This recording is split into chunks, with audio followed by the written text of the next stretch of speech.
Alvin, ang sundalo. Credit to the author. 925 hanggang 31. Ang mga pangalan po na nandito ay galing sa mga name generator. Kaya kung meron man pagkakatulad sa mga pangalan ng totoong tao o lugar, ito ay tunay na hindi sinasadya. Nang makita nila kung paano ilulunsad ng 7 tao mula sa Crimson Moon Sect ang kanilang pag-atake kay Alvin, lahat, maging ang mga tao mula sa Crimson Moon Sect o Five Element Sect, ay matamang nanunood sa eksena. Sa mga tao mula sa Crimson Moon Sect, agad na napuno ng takot ang mga mata ni Renji na pinuno, ang 3 matatandang lalaki at ilan pang mga alagad ng Crimson Moon Sect na mas mapagmasid. Ang kumpiyansa ni Alvin ay nagdulot ng masamang palatandaan mula sa kaibuturan ng kanilang mga puso. Sa kabilang banda, ang iba pang mga disipulo ng Crimson Moon Sect ay nanunuya habang pinagmamasdan si Alvin na napapaligiran ng kanilang 7 kapatid mula sa parehong sekta. Napakalamig ng kanilang mga titig na parabang nakatingin sa isang patay. Sa kanilang opinyon, tiyak na mamamatay ang disipulo ng 5 Element Sect na ito. Sa mga tao ng Five Element Sect kung saan si Gregor ang pinuno, inisip nilang lahat na si Alvin ay agad na maglalabas ng kanyang likas na kakayahan at lumikha ng isang ilusyon upang guluhin ang 7 mga alagad ng Crimson Moon Sect. Sa oras na iyon, ang mga disipulo ng 7 Crimson Moon Sect ay walang silbi na magpapaikot-ikot sa harap niya at matatapos sa isang suntok. Whoosh! Whoosh! Whoosh! Ang origin energy sa 7 mga disipulo ng Crimson Moon Sect ay biglang sumabog. Ang kanilang mga konsepto ay sumanib sa origin energy na parang mga anino, at 100 silhouette ng mga sinaunang may sungay na dragon ang nagsimulang lumitaw sa itaas ng bawat isa sa kanilang mga ulo. Sa 7 mga disipulo ng Crimson Moon Sect, ang taong pinakamalakas ay mayroong cultivation base sa 5th level void interpretation at isang comprehension ng 6th level void interpretation concept. Ang pinakamahina ay mayroong cultivation base sa 3rd level void interpretation na may pangunawa sa 3rd level void interpretation concept. Whoosh! Whoosh! Whoosh! Na parang nagplano na sila noon pa man, ang 7 disipulo ng Crimson Moon Sect ay sabay na naglunsad ng kanilang mga pag-atake. Nang walang paggamit ng mga espiritong sandata, ang kanilang mga kamao at mga palad ay bumangga at umaksyon patungo kay Alvin na napapaligiran nila. Halos 1,000 silhouette ng mga sinaunang may sungay na dragon ang nabuong bilog sa kalangitan. Inilabas nila ang kanilang mga pangil at kuko habang sumusugod sila kay Alvin na para bang guguluhin siya. Boom! Boom! Boom! Ang 7 mga disipulo ng Crimson Moon Sect ay umatake habang sila ay umaatake, maging ito sa kanilang mga palad o kamao. Dala nila ang lakas ng 100 sinaunang may sungay na dragon habang pinupunit nila ang kalangitan. Isang sunod-sunod na matinis at nakakatalim na sabog ng hangin ang umalangaw-ngaw sa lugar na kanilang dinaanan. Sa lugar kung saan pinaputok ang hangin, ang daloy ng hangin sa hangin ay nakompres at agad na sumabog, na nagdulot ng mga alon at alon ng hangin. Habang lumalaganap ang hangin, nag-transform ito sa mga bulk zone ng malalakas na unos na humihip sa mga alagad ng Five Element Sect at Crimson Moon Sect na nanunood sa gilid. Ito ay sa lawak na ang ilan sa kanila ay nagkaroon ng pagpikit ng kanilang mga mata. Tanging ang mga matataas na opisyal mula sa Five Element Sect at Crimson Moon Sect, at ang mga disipulong iyon na may bahagyang mas mataas na cultivation base ang matamang nanunood sa eksena sa harap ng kanilang mga mata nang walang nawawala kahit isang detalye. Nang makita ni Alvin kung paano sinisingil ng 7 Crimson Moon Sect ng mga disipulo ang kanyang sarili at pinupuntirya ang kanyang mahahalagang bahagi, ang mga mata ni Alvin ay nanliit sa mga biyak. Isang malamig na kinang ang sumilay sa kanyang mga mata. The instant the cold gleam flashed across his eyes, nakataas na ang mga kamay niya. Ang origin energy sa kanyang mga kamay ay agad na nagtagpo at nabuo ang isang puting 3 talampakang haba na talon mula sa manipis na hangin. Nagtagpo ang origin energy at naging isang espada. Sa susunod na sandali, ito ay tila naging incorporeal habang ito ay naging isang espada na pinatigas mula sa mga purple electrical snake. Kasabay nito, ang mga bahid ng lilang kidlat at kulog ay lumitaw sa espada na parang mga anino na magkakaugnay sa isa't isa. Ang lahat ng ito ay nangyari sa bilis ng liwanag. Bukod sa mga matataas na opisyal at ilang iba pang mas malalakas na disipulo mula sa Five Element Sect at Crimson Moon Sect, ang iba ay hindi malinaw na makita kung ano ang ginagawa ni Alvin. Swoosh! Sa sumunod na segundo, isang tunog ng espadang sumisipol ang umalangaw-ngaw at namatay sa sandaling ito ay lumitaw. Kasabay ng nakakatalim na kulog, maririnig ng lahat ng nasa eksena ang tunog ng napakalinaw. Whoosh! Halos sa sandaling huminto ang tunog ng pagsipol ng espada na sinasabayan ng kulog. Ang lahat ng nakikita ng karamihan ay isang kislap ng lilang kidlat na tumaas sa langit bago ito naglaho sa paligid ng 7 mga disipulo ng Crimson Moon Sect sa isang kisap mata. Boom! Boom! Boom! Nang ang lilang kidlat ay tumaas sa langit, nakita ng lahat na ang mga lalamunan ng 7 Crimson Moon Sect ng mga disipulo, na mukhang nagbabanta kanina, ay patuloy na bumubulwak ng dugo. Kasabay nito, brutal na bumangga ang kanilang mga katawan sa mga laman at dugong lumilipad kung saan-saan. Dahil sa inertia, ang kanilang mabilis na bilis ay maihahalin tulad sa 7 sports car na bumangga sa Earth kung saan nanirahan si Alvin sa kanyang nakaraang buhay. Nagbanggaan sila hanggang sa tuluyang nabasag ang lahat. Agad na tumahimik ang buong lugar nang makita ng lahat ang 7 nasaron ng anyo. Whoosh! Kasabay nito, sa itaas ng lilang figure na umaaligid sa kalangitan, ang heaven and earth phenomenon na hindi man lang nagkaroon ng pagkakataong tumigas ay agad na naglaho. Tumayo ng tuwid si Alvin habang ang dalawang kamay ay nasa likod niya habang siya ay nakahover sa kalangitan.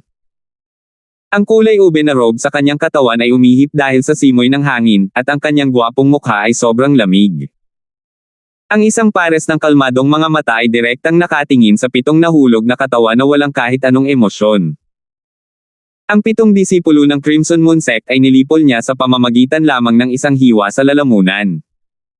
Isang hiwa na pumatay ng 7 lalaki. Anong mabilis na espada? Ang espadang iyon ay naglalaman ng konsepto ng kulog.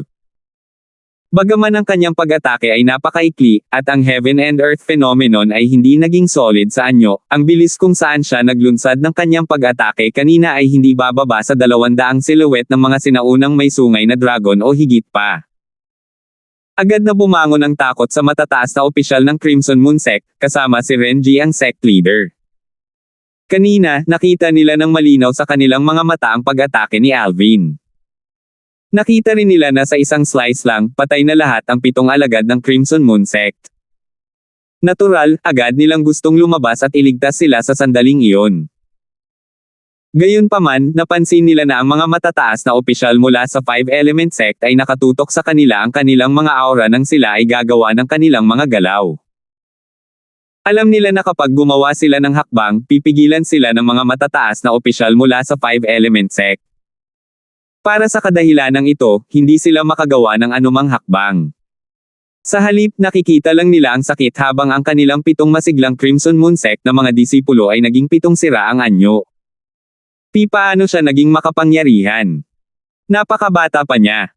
Sa malagim na maputlang mukha, si Renji ay nakatikom ang kanyang mga ngipin at titig na titig sa lilang figure sa kalangitan. Nangangati siyang kumilos at patayin siya. Gayunpaman, alam din niya na hanggat nandoon si Gregor, ang sect leader ng 5-element sect, hindi niya mapapatay si Alvin. Sa sandaling ito, ang 3 matandang lalaki na nakasuot ng gintong trim na pulang robe, na siyang 3 dakilang vice-sect leaders, ay mukhang sobrang putla rin. Sa kabila ng kanilang galit, wala sa kanila ang gumawa ng anumang hakbang patungo kay Alvin. Ang insidente ngayon ay ang kanilang pagkakamali kahit paano nila sinubukang bigyang katwiran ito. Bukod dito, maaaring hindi sila mananalo laban sa mga tao ng 5-element sect kahit na plano nilang maglaro ng magaspang. Ang 5 Peak Masters ng 5-element sect ay nakikipaglaban sa kanila sa loob ng napakaraming taon na. Parehas ang kanilang lakas sa isa't isa. Wala silang magagawa sa kabilang partido, at wala ring magagawa ang kabilang partido sa kanila. Kung lalabanan nila ito, ang magkabilang panig ay magtatagal ng malaking pagkatalo. Hindi ito isang bagay na gusto nilang makita. Magandang trabaho, bata. Sinabi ni Gregor, ang sect leader. Si Gregor at ang mga matataas na opisyal ng 5-element sect, sina Romeo, Furley at Gulliver, ang Peak Masters of Wood, Water at Earth ayon sa pagkakasunod-sunod, ay nakatingin kay Alvin na may mukha na puno ng kasiya siyang sorpresa.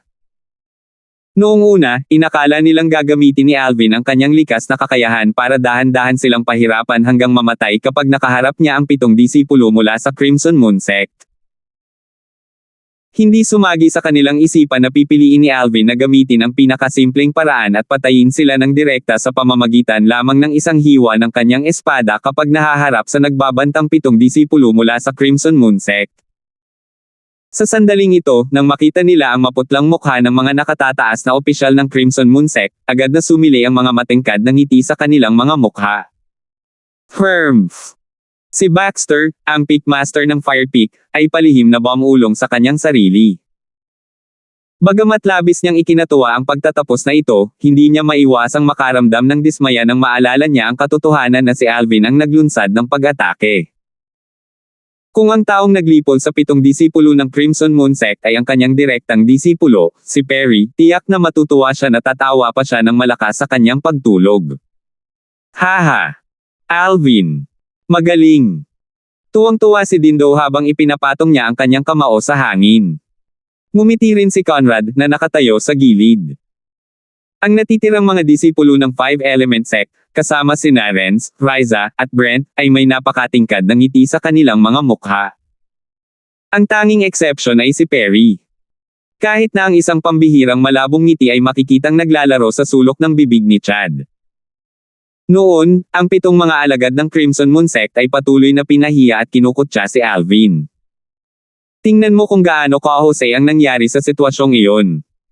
Bawat isa sa kanila ay naging mga kaluluwa lamang sa ilalim ng espada ni Senior Brother Alvin. Tama.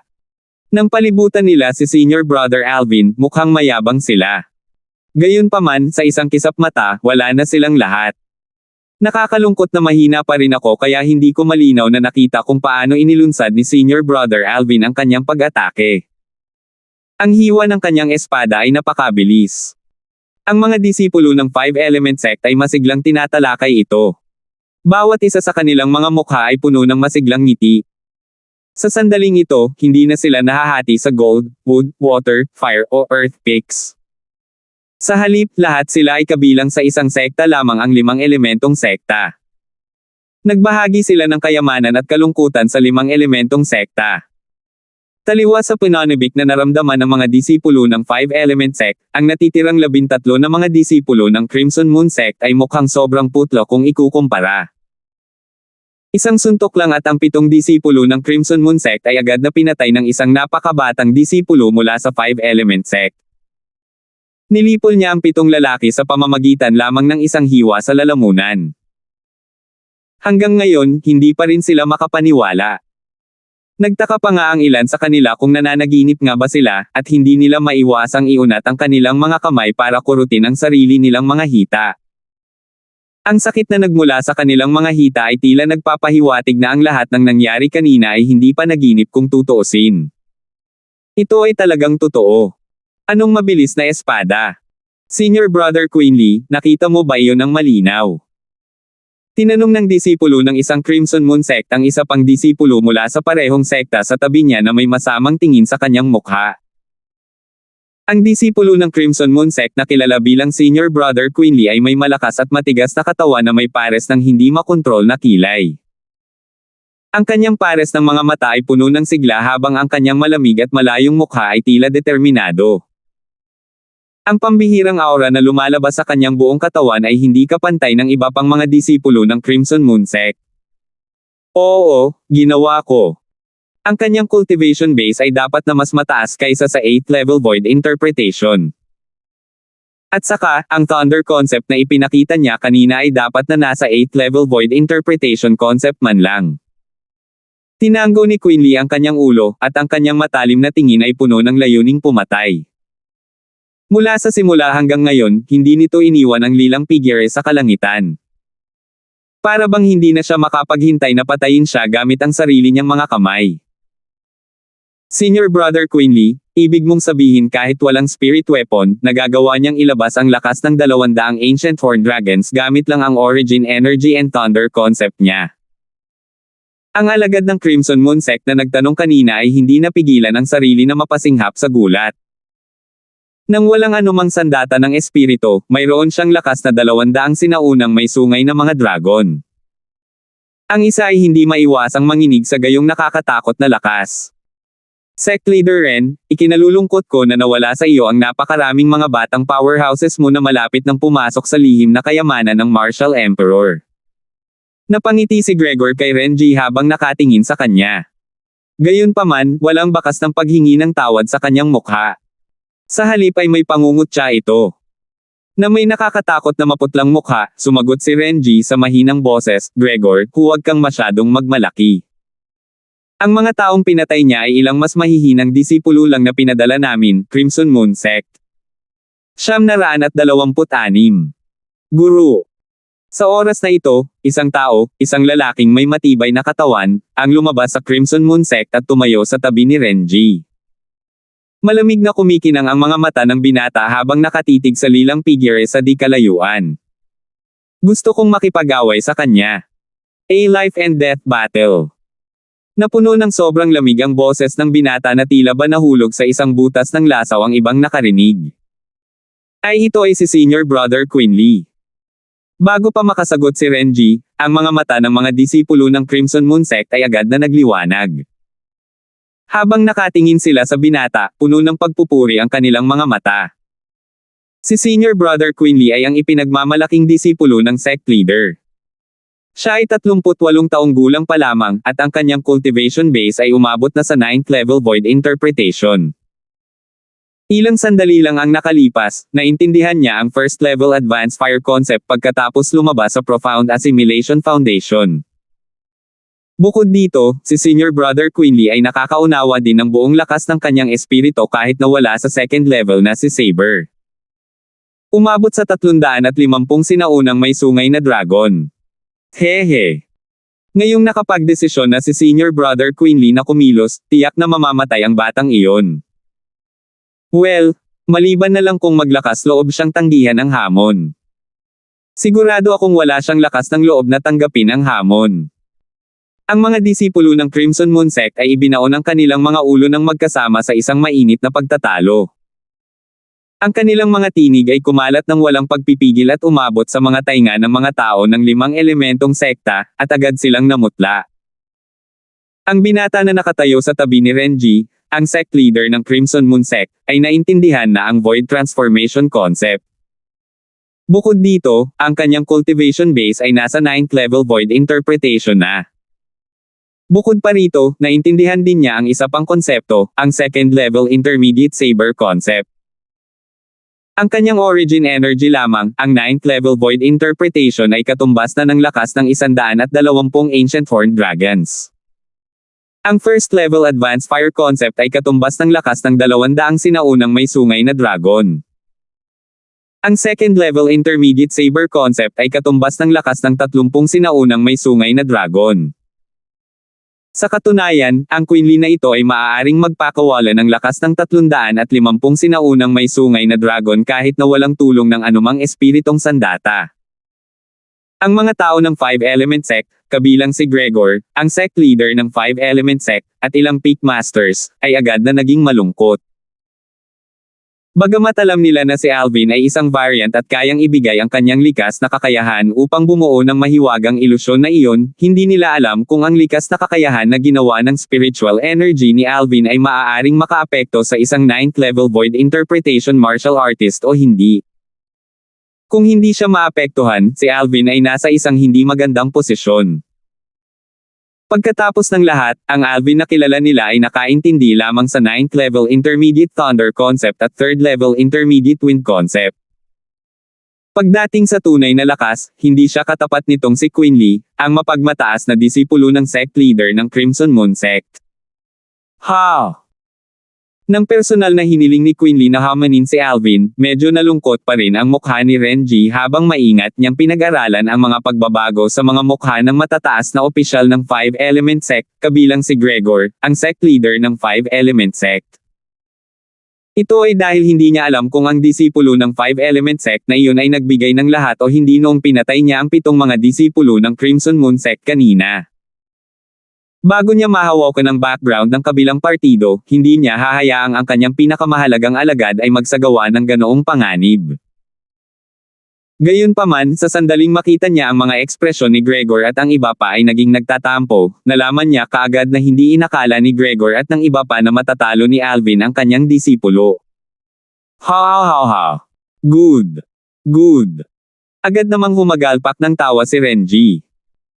Pagkaraan ng ilang sandali, sa wakas ay namatay ang kanyang tawa habang tinitigan si Gregor sa mga mata at ngumuso, Gregor, hindi ka ba nasiyahan sa iyong sarili kanina? Ngayon, ang walang kwentang alagad ko ay hahamunin ang disipulo mo ng 5-element sect. Manggahas ba ang iyong 5-element sect na tanggapin ang hamon na ito? Bago pa maibuka ni Gregor ang kanyang bibig para sumagot, malamig na ngumuso si Gulliver habang malakas na nanunuya, Humph. Isang 38 taong gulang na lalaki na hinahamon ang disipulo ng ating 5-element sect na wala pang 30 taong gulang. Renji, gaano ka ba kababa ang yuko? Shorty. Kausap ko si Gregor ngayon. Sinong may sabing pwede mong i-interrupt ang usapan natin? Naiinis na sabi ni Renji kay Gulliver sa casual na paraan. Anong sabi mo? Ang taas ay palaging bawal na paksa para kay Gulliver. Kadalasan, sa 5-element sect at Earthpeak, walang nang ahas na gumamit ng salitang maikli, sa harap niya. Ngayong may binaliwala ang kanyang bawal at hayagang inihayag ang kanyang mga galos, agad siyang nagalit. Ang malawak na origin energy sa kanyang katawan ay umiikot at nag-transform sa kaki energy na bumabalot sa kanyang buong pagkatao. Sa susunod na sandali, nawala si Gulliver sa paningin ng lahat ng mga disipulo ng 5-element sect at Crimson Moon sect. Natural, hindi talaga siya nawala. Sadyang mabilis lang ang takbo niya kaya mahirap makita ng mga mata. Sobrang bilis. Si Alvin na nakahover sa langit sa itaas ay agad na pinaikit ang kanyang mga mata. Ito ang unang pagkakataon na nakita niya si Gulliver, ang Peak Master ng Earthpeak, na kumilos. Sa kanyang opinyon, si Gulliver ay walang iba kundi isang Inscription Master na malayo sa pagiging gwapo at may maliit na tangkad. Hindi man lang sumagi sa isip niya na ang lakas ni Gulliver ay nasa 8th level Void Transformation. Sa sandaling ito, ginamit niya ang kanyang cultivation base na nakapasok na sa 9th level Void Interpretation at ang kanyang spiritual energy na tumaas hanggang 1st level Void Transformation para suriin ang cultivation base ni Gulliver. Matapos ang kanyang espiritual na enerhiya ay gumawa ng isang pambihirang tagumpay sa 1st level Void Transformation, makikita ni Alvin ang cultivation base ng lahat ng Void Transformation martial artist. Halimbawa, si Gregor, ang sect leader ng 5-element sect, at si Romeo, ang Peak Master of Woodpeak, ay parehong nasa 9th level Void Transformation. Para naman kay Baxter at Furley, ang Peak Masters of Fire at Water Peak ayon sa pagkakasunod-sunod, ay parehong nasa 8th level Void Transformation, tulad ni Gulliver. Marahil, hindi magtataas ng anumang hinala si Alvin kung susuriin niya sina Gregor, Romeo, Baxter, at Furley na hindi mga Inscription Master. Gayunpaman, kung susuriin niya si Gulliver, tiyak na matutuklasan siya kaagad. Ito ay dahil si Gulliver ay isang Inscription Master. Dahil dito, palagi niyang pinipigilan ang sarili na suriin si Gulliver. Sa sandaling ito lamang na walang oras si Gulliver para asikasuhin ang iba pang mga bagay na sa wakas ay pinalawak ni Alvin ang kanyang espiritual na enerhiya upang suriin ang kanyang kultibasyon. Sa ilalim ng mapagbantay na mga mata ng karamihan, mabilis na humarap si Gulliver kay Renji, ang sect leader ng Crimson Moon sect. Bago mag-react ang lahat ng mga disipulo ng 5-element sect at Crimson Moon sect, kabilang si Alvin, ay nakarinig sila ng malakas na ingay na parang kulog na dumadagandong. Boom! Pagkatapos, sa wakas ay nakita nila ito. Agad na lumipad palabas ang maliit na katawan ni Gulliver, at hanggang sa 100 metro lamang ang layo sa wakas ay nagawa niyang patatagin ang kanyang katawan. Barf! Nanginig ang katawan ni Gulliver, at agad na namula ang kanyang mukha habang nagluwa siya ng isang subo ng dugo. Ama! Namutla kaagad ang mukha ni Brent. Nagmamadali, lumipad siya pasulong upang tingnan ang mga pinsala ni Gulliver. Renji! Agad na nagdilim ang mukha ni Gregor nang makita niyang si Gulliver, ang Peak Master ng Earthpeak, ay nasugatan. Nang muli siyang tumingin kay Renji, napuno ng sobrang lamig ang mga mata niya. Kami, Crimson Moon Sect, ang unang nag-provoke sa Five Element Sect mo. Dahil doon, pinatay mo ang mga tao namin. Aminado kaming mali namin iyon kaya hindi namin itinuloy ang bagay na iyon. Pero, ang mga tao mo ang nag-provoke sa amin ngayon, at hindi pa siya patay. Ganito na lang at hindi mo na mapigilan ang sarili mo. Ngumisi si Renji habang nakatingin siya kay Gregor. Bahagyang nagdilim ang mukha ni Gregor, ngunit hindi siya kumibo. Gaya ng sinabi ng kabilang panig, sa pagkakataong ito, talagang Five Element Sect ang nagsimula nito. Natural, alam din niya ang dahilan kung bakit hindi hinangad ng Crimson Moon Sect na ipaghiganti ang 7 disipulo ng Crimson Moon Sect na pinatay ni Alvin. Hindi dahil alam nilang sila ang may kasalanan. Sa halip, nag-aalala sila na sila mismo at ang Five Element Sect ay parehong magdurusa ng malaking pagkalugi. Sa sandaling ito, hindi siya nakagawa ng kahit anong galaw hindi dahil sa pakiramdam niya ay may kasalanan ang sarili niyang panig. Sa halip, nag-aalala rin siya na ang Five Element Sect at Crimson Moon Sect ay humina sa laban. Kung ang Five Element Sect at Crimson Moon Sect ay dumanas ng malaking pagkatalo, ito ay magiging isang kalamangan lamang para sa Winsan Sect, na siyang huling pangunahing puwersa sa 3 sa silangang distrito ng Hilagang Disyerto. Oo, tama. Kami, mula sa Five Element Sect, ay hindi na talaga makapagpigil. Nang medyo naging kakaiba ang kapaligiran, isang malamig na boses ang umalangaw-ngaw sa hangin at nabigla sa mga disipulo ng Five Element Sect. Mabilis nilang nilinggan ang may-ari ng boses. Peakmaster. Si Alvin ay nakahover sa hangin habang nakatingin sa ibaba.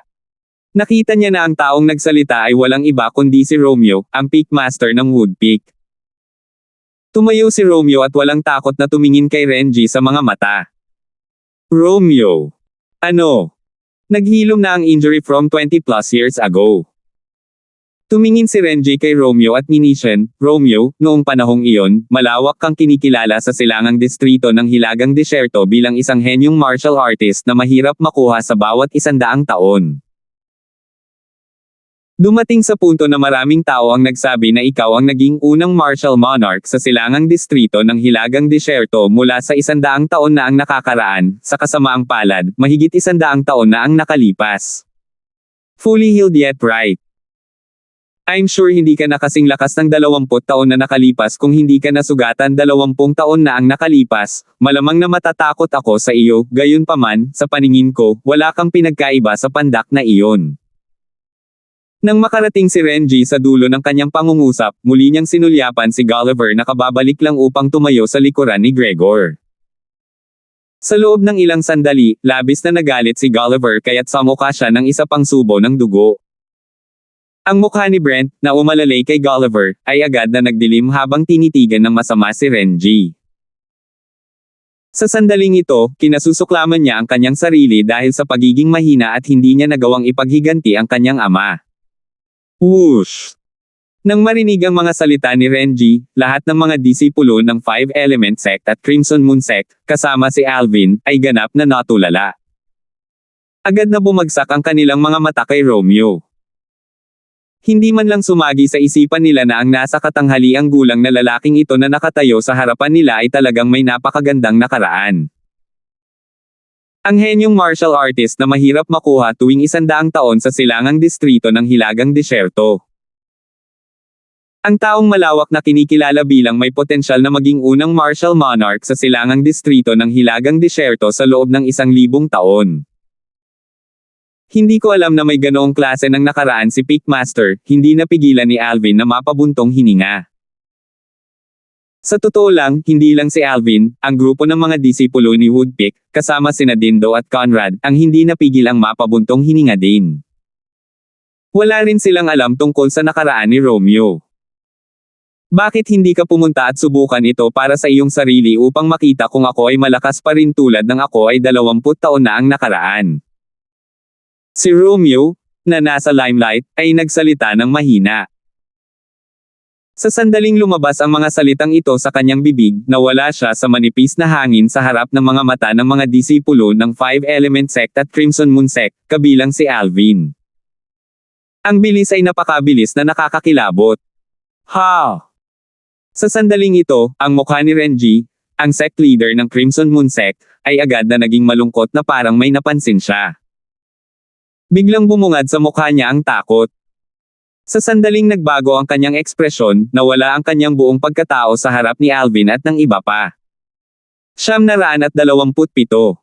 Wham! Isang malakas na ingay ang umalangaw-ngaw mula sa walang katapusang pagsabog. Parang dagindong ng kulog na tumatagos sa tenga. Lahat, kabilang si Alvin, ay agad na tumingin sa pinanggalingan ng tunog. May isang alon ng turquoise na enerhiya na bumangga sa isang azure green na enerhiya. Nang sumabog ang mga ito, naging magulo kaagad ang daloy ng hangin. Si Romeo, na nasa likod ng turquoise blue na enerhiya, at si Renji, na nasa likod ng azure green na enerhiya, ay lumabas sa manipis na hangin. Gayunpaman, nawala silang muli sa paningin ng lahat sa sandaling lumitaw sila. Kasabay nito, isang napakalaking alon ng hangin ang bumagsak sa gitna kung saan nagbanggaan ang dalawang alon ng enerhiya at tumakas sa lahat ng direksyon. Ang malalakas na bagzo ng hangin na may napakalaking mapang ipong puwersa ay nagpawi sa kalangitan at tinakpan ang lupa nang bumagsak ito at idiniin ang lahat. Bukod sa mga matataas na opisyal ng Five Element Sect at Crimson Moon Sect na hindi naapektuhan, ang lahat ng mga disipulo ng Five Element Sect at Crimson Moon Sect, kabilang si Alvin, ay idiniin hanggang sa puntong sila ay nakayuko.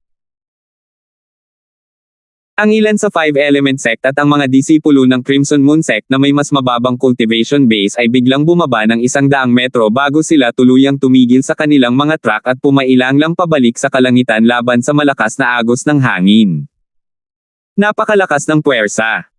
Ito ba ang enerhiya ng isang 9th level void transformation martial artist? Ang mga disipulo ng Five Element Sect at ang Crimson Moon Sect ay natulala sa pagkamangha. 9th level advanced water concept at 9th level advanced wind concept. Gayunpaman, parang pinipigilan pa rin nila ang kanilang kapangyarihan.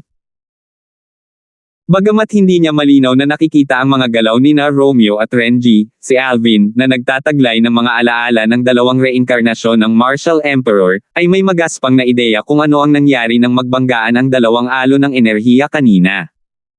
Whoosh! Whoosh! Sa wakas, muling nakita sina Romeo at Renji sa ilalim ng maingat na mga mata ng iba. Bago pa man magkaroon ng oras ang mga tao na alamin kung ano ang nangyayari, isang napakalaking enerhiya ang lumalabas na sa kanilang mga katawan at lumabas ng walang babala bago bumagsak sa isa't isa. Wham! Sa pagkakataong ito, ang mga enerhiyang nabangga ay hindi sa parehong antas kumpara sa nauna. Ang mga nakakakilabot na airwaves ay lumipas, at ang malalakas na unos na sumasakop sa buong lupa at langit ay bumagsak kaagad. Sa oras na ito, maging ang mga mukha ng 3 Peak Masters mula sa Five Element Sect at 3 Vice-Sect Leaders mula sa Crimson Moon Sect ay nagsimulang maging seryoso. Isang layer ng liwanag na origin energy ang bumangon mula sa kanilang mga katawan at kumalat sa kanila habang tinatakpan nito ang kanilang mga katawan at pilit na nilalabanan ang pagsalakay ng malakas na hangin. Hindi ko na matiis. Sa sandaling ito, lahat ng mga disipulo ng Five Element Sect at Crimson Moon Sect, kabilang si Alvin, ay bumaba mula sa langit na katulad ng mga dumpling na itinapon sa isang mainit na kawali. Nawala sila sa langit sa isang iglap. Ang tanging naramdaman ni Alvin ay isang malakas na hanging hindi mapaglabanan na dumaikit sa kanya at pinilit siyang bumagsak ng diretso. Kahit na naghagis siya ng angkop na konsepto para tulungan siya, patuloy pa rin siya sa pagbagsak. Bukod sa 9th level advanced water concept, lumalabas na naintindihan din ng Peak Master ang 9th level advanced fire concept. Parang naiintindihan niya talaga ang parehong water and fire concepts at the same time. Hindi katakatakang minsan siyang itinuturing na isang taong maaaring maging unang martial monarch sa silangang distrito ng Hilagang Disyerto sa loob ng 1,000 taon. Nang maalala ni Alvin ang eksenang nakita niya bago tinakpan ng malakas na hangin ang buong kalangitan at lupa, hindi niya napigilan ang pagkabigla na naramdaman niya. Lumabas na si Romeo ay isang powerhouse na nasa tuktok ng void stage. Bagaman mayroon siyang sariling hinala tungkol dito dati, hindi siya lubos na sigurado. Sa wakas ay nakumpirma niya ang kanyang hinala. Naiintindihan ng Peakmaster ang water and fire concepts na ganap na magkaaway. Bukod dito, pareho na rin silang umabot sa 9th level Void Transformation Concept Stage. Kahit na wala siyang Profundity Fragment, malamang na makakagawa siya ng breakthrough sa Martial Monarch Stage at maging Martial Monarch sa lalong madaling panahon. Napaisip si Alvin sa kanyang sarili. Ang isang powerhouse na naabot na ang rurok ng Void Stage at naintindihan ang dalawang uri ng magkasalungat na 9th level Void Transformation Concept, tulad ng Water and Fire Concepts, ay magkakaroon ng mas madaling panahon sa pagpasok sa susunod na yugto. Dahil sa katotohanan na ang tubig at apoy ay magkasalungat sa isa't isa, ang dalawang konseptong ito ay magbibigay ng mas malaking presyon sa tao sa ilang lawak, at sa kabilang banda, ito ay mag-uudyok sa powerhouse na umabot sa rurok ng Void Stage na maunawaan ang kalaliman. Kapag naintindihan na ng powerhouse na nakarating sa tuktok ng Void Stage ang Profundity, katumbas na ito ng pagkuha ng pass para makapasok sa Martial Monarch Stage. Hanggat ang kanyang origin energy ay mas mataas pa, magagawa niyang matagumpay na makapasok sa Martial Monarch Stage. Napansin din ni Alvin na ang sect leader ng Crimson Moon Sect ay isang powerhouse na nakarating na rin sa rurok ng Void Stage. Noong nabangga niya si Romeo kanina, ipinakita rin niya ang 9th level Advanced Thunder Concept bukod sa 9th level Advanced Wind Concept. Kung ang Renji na iyon ay papatayin ni Peakmaster, napakabuti kung ibigay sa akin ni Peakmaster ang dalawang concept fragment na iiwan ni Renji. Si Alvin na patuloy na nahuhulog dahil sa presyon ng malakas na hangin ay masayang nag-isip sa sarili. Si Renji, ang sect leader ng Crimson Moon Sect, ay isang powerhouse na nakarating sa rurok ng Void Stage. Kung siya ay namatay, siya ay mag-iiwan ng isang piraso ng 9th level Wind Concept Fragment at 9th level Thunder Concept Fragment. Pareho sa mga concept fragment na ito ay lubhang kapaki-pakinabang kay Alvin. Mas mahusay sila kaysa sa Wind and Thunder concept fragment na hawak niya. Romeo, parang minamaliit kita. Hindi ko inasahan na gumaling ang iyong pinsala pagkalipas ng 20 taon. At saka, nagawa mo pang umunlad pagkatapos ng iyong pagbagsak at itinaas ang iyong cultivation base sa tuktok ng Void Stage. Isang malakas na boses na naglalaman ng bakas ng pangamba ang umalingaw-ngaw mula sa langit. Sa pagkakataong ito, ang malalakas na bagyo na humahagupit sa ibaba ay nagsimulang magpakita ng mga palatandaan ng paghinto. Pinahintulutan nito ang lahat ng mga disipulo ng Five Element Sect at Crimson Moon Sect, kabilang si Alvin, na muling umakyat sa langit. Matapos bumalik si Alvin sa mataas na altitude, tumingin siya kay Renji, ang sect leader ng Crimson Moon Sect, na nakatayo sa mas mataas na altitude. Ang sinabi kanina ay ginawa ni Renji. Sa sandaling ito, nakatayo si Romeo sa hindi kalayuan sa harap ni Renji habang magkaharap sila. Nakulong sila sa isang pagkapatas. Hindi masaya o galit, mukhang kalmado ang mukha niya. Ito ay napakakalma na ang kanyang mukha ay walang ipinagkanulo sa kanyang mga iniisip. Ngayon, dahil sa aking paggalang sa iyo, Romeo, ang ating Crimson Moon Sect ay hindi magkakaroon ng alitan sa iyong Five Element Sect. Let's go! Matapos huminga ng malalim, si Renji ay nakaisip ng dahilan para pakawalan ang sarili sa sitwasyon. Nagpatuloy siyang umalis kasama ang mga tao ng Crimson Moon Sect. Takot na itong si Renji ha. Si Alvin na hindi naalis ang atensyon kay Renji ay malinaw na napansin ang malalim na hitsura ng pangamba na makikita sa mga mata ni Renji. Halata na natatakot siya sa kasalukuyang Five Element Sect. Sa katunayan, kung iisipin, sa Five Element Sect, si Gregor, ang sect leader, ay dapat na isang powerhouse na nasa tuktok din ng Void Stage. Ngayong pumasok na si Romeo sa larawan, paanong hindi matatakot si Renji? Sinusubukang umalis. Huli na ngayon. Nang malapit nang umalis si Renji, biglang nawala si Romeo sa kanyang pwesto. Nang muli siyang lumitaw, nakatayo na siya sa harap ni Renji, nakaharang sa kanyang dinadaanan. Romeo! Huwag kang sumosobra. Ang mukha ni Renji ay naging seryoso. Sa sandaling ito nang nagbago ang kulay ng mukha ni Renji, isang mahinang tawa ang umalingaw-ngaw sa hangin. Ang tawa na iyon ay nagmula kay Gregor, ang sect leader ng Five Element Sect. Ha ha ha ha. Renji, lahat ng Crimson Moon Sect ay kailangang manatili dito ngayon. Nang marating na niya ang dulo ng kanyang pangungusap, biglang naging malamig ang kanyang boses. Gregor. Ikaw. Pinankit ni Renji ang kanyang mga mata. Naramdaman niya kaagad kung ano ang gagawin ni Gregor. Gayunpaman, naputol siya kaagad bago pa man niya matapos ang kanyang pangungusap. Ito ay dahil si Romeo ay naglunsad ng isang pag-atake sa kanya. Sa harap ng mga mata ng mga disipulo ng Five Element Sect at Crimson Moon Sect, kasama sina Alvin, Romeo, at Renji ay muling nawala sa ere. Ako na ang bahala sa tatlong matandang iyon. Baxter, Furley, kayong dalawa ang mamuno sa mga disipulo ng sekta at lipulin ang lahat ng mga disipulo mula sa Crimson Moon Sect.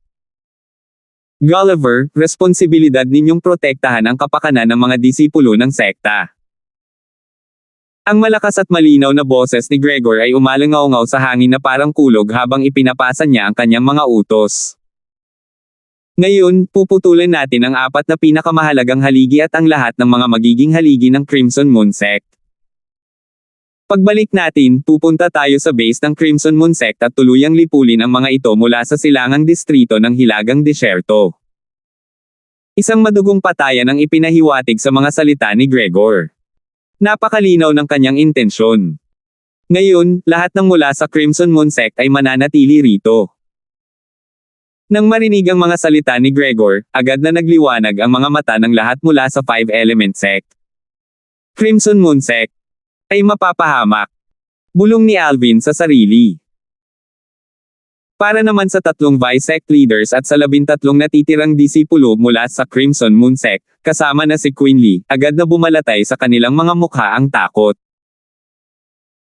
Takot na takot ang ilan sa kanila na nagsimulang manginig ng matindi ang kanilang mga katawan habang nagsimulang mamuo ang malamig na pawis sa kanilang mga noo. Alam nila na sa pagkakataong ito ay kakatayin na ng Five Element Sect ang kanilang Crimson Moon Sect. Samantala, si Renji, na hinahabol ni Romeo, ay sumigaw ng malakas at nagbigay ng utos sa mga tao mula sa Crimson Moon Sect, takbo. The instance na narinig nila ang utos ni Renji, ang mga tao mula sa Crimson Moon Sect ay hindi na nangahas na mag-alinlangan pa. Nang walang kaunting pagkaantala, sunod-sunod silang tumakas sa lahat ng direksyon. Napakalinaw ng posisyon ngayon. Ang Five Element Sect ay may dalawang powerhouse na nasa tuktok ng Void Stage. Nangangahulugan iyon na maaari nilang sugpuin ang Crimson Moon Sect. Tumakas ka! Tumakas ka! Tumakas ka! Ang grupo mula sa Crimson Moon Sect, kasama ang tatlong Vice-Sect leaders, ay nakakalat sa command. Magulo silang tumakas sa lahat ng direksyon. Ang isa sa mga Vice-Sect leader ay napakabilis na lumilipad. Siya ang unang tumakas. Sa isang kisap lang ng mata, naging maliit siyang itim na tuldok sa harap ng mga mata ni Alvin. Ang mga mata ni Alvin ay kumikinang habang siya ay bumubulong, 9th level void transformation. Gayunpaman, kung ang sect leader ay atakehin niya, siya ay. Bago pa matapos ni Alvin ang kanyang mga salita, nakita niya ang maliit na itim na tuldok na biglang huminto bago bumaba mula sa mataas na altitude. Patay na siya. Kasabay nito, nakita rin niya na pagkatapos ng pagkamatay ng 9th level void transformation Vice-Sect leader mula sa Crimson Moon Sect, si Gregor ay nagpakita sa harap ng iba pang dalawang Vice-Sect leaders mula sa Crimson Moon Sect na sunod-sunod at agad silang pinatay. Sa harap ng isang powerhouse na nasa tuktok ng Void Stage, isang ordinaryong 9th level Void Transformation at dalawang martial artist ng 8th level Void Transformation ay parang papirmache na gumuho sa isang suntok lang. Matapos patayin ni Gregor ang tatlong Vice-Sect leaders mula sa Crimson Moon Sect, muli siyang nag-flash at nawala sa kanyang pwesto. Papunta na siya para tulungan si Romeo. Ito ay kasing dali ng isang pagpitik ng mga daliri para sa dalawang powerhouse na nasa tuktok ng Void Stage at naintindihan ang dalawang 9th level Void Transformation concepts, upang patayin ang isang powerhouse na nasa tuktok ng Void Stage na nakaintindi rin ng dalawang 9th level Void Transformation concepts. Patayin! Patayin! Patayin! Sa oras na ito, malakas na sigaw ng labanan ang pumasok sa tainga ni Alvin. Nakikita niya na sa ilalim ng pamumuno ni Baxter, Furley, at Gulliver, Chad, Renz, Dindo at ang iba pang mga disipulo ng Five Element Sect ay nagsimulang i-round off at patayin ang natitirang mga disipulo ng Crimson Moon Sect. Saglit, isa-isang namatay ang grupo ng mga disipulo ni Crimson Moon Sect na walang intensyon na lumaban. Kaunti na lang ang natira. Whoosh! Samantala, isang mabilis na figure ang tumama kay Alvin. Malamig niyang ipinikit ang kanyang mga mata, Quinley. Ang taong dumating ay walang iba kundi si Quinley, ang ipinagmamalaking disipulo ng sect leader ng Crimson Moon Sect. Gustong lipulin ng Five Element Sect ang Crimson Moon Sect ko, kaya hayaan mo akong lipulin ng genius na disipulo ng Five Element Sect. Sa isang pares ng duguan ng mga mata, si Quinley ay sumugod kay Alvin na parang kidlat. 928. Si Quinley, ang disipulo ng sect leader ng Crimson Moon Sect ay ang pinapaboren sa Crimson Moon Sect. Bukod sa kanyang lakas na higit na nakahihigit sa kanyang mga kasamahan, siya rin ay nagtataglay ng isang lubhang makatuwirang pag-iisip at mahinahon na paghuhusga. Nagawa niyang manatiling cool-headed sa harap ng mga sakuna. Matapos makita si Romeo, ang Pickmaster of Woodpick sa Five Element Sect ay nagpakita ng lakas na nasa tuktok ng Void Stage na maihahambing sa kanyang master, nagsimulang tumaas ang pakiramdam ng panganib sa kanyang puso. Gaya ng inaasahan niya, ang kanyang Panginoon at si Romeo ay pantay-pantay sa kapangyarihan. Wala sa magkabilang panig ang nakabuti sa isa. Si Gregor, ang sect leader ng Five Element Sect, na dating nag-iisang powerhouse na nasa tuktok ng Void Stage sa Five Element Sect, ay nag-iisang pinatay ang tatlong vice sect leaders ng Crimson Moon Sect sa sandaling tinanggal ng kanyang amo ang kanyang mga pagkakatali. Ang iba pang mga disipulo ng Crimson Moon Sect ay minasacre din ng mga disipulo ng Five Element Sect sa ilalim ng gabay ng tatlong Peak Masters. Nang utusan sila ng kanyang amo, si Renji, ang sect leader ng Crimson Moon Sect, na tumakas, hindi siya tumakas dahil alam niyang hindi siya makakatakas sa kanila. Siya ay magiging isang mas madaling target na manghuli kung pinili niyang tumakas. Dahil dito, naging mahirap siya hanggang sa makita niya ang binata na nakasuot ng lila na nakatayo sa hindi kalayuan. Agad nitong ipinaalala sa kanya ang katotohanan na pinatay ng binata na ito ang 7 sa mga disipulo ng kanilang Crimson Moon Sect sa pamamagitan lamang ng isang hiwa ng kanyang espada. Sa pagkakataong naisip niya ang edad ng binata na nakasuot ng lila, biglang bumangon ang selos sa kanyang puso. Wala pa siyang 30 taong gulang ngunit mayroon na siyang cultivation base sa 8th level Void Transformation at posibleng naintindihan niya ang Intermediate Thunder concept na nasa 8th level o mas mataas. Nang walang anumang espiritong sandata, nagpakita siya ng lakas na higit sa 200 mga sinaunang may sungay na dragon. Noong nasa ganoong edad si Quinley, hindi pa kalahati ng lakas ni Alvin ang kanyang lakas. Bagamat nagseselos siya, naramdaman niya na ang binata na nakasuot ng lila ay may mahalagang papel sa Five Element Sect.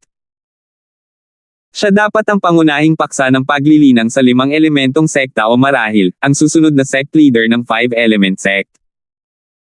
Dahil dito, nakapagdesisyon na siya dahil alam niyang tiyak na mamamatay siya ngayon. Napagpasyahan niya na papatayin niya ang binata na nakasuot ng lila at sisirain ang magiging haligi ng Five Element Sect kapag nalipat ang atensyon ng lahat. Mamatay. Nang suntukin ni Quinley si Alvin, ang kanyang mga mata ay ganap na namumula.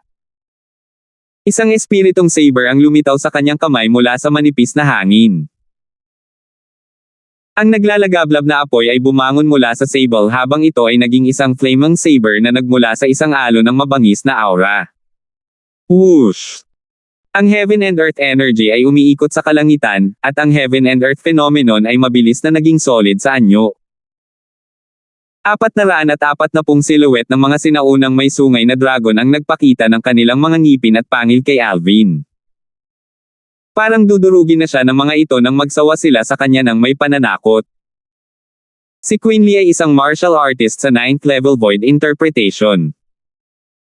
Nang ang kanyang origin energy ay ganap na lumabas sa kanyang katawan, ang kanyang lakas ay katumbas ng 120 sinaunang may sungay na dragon.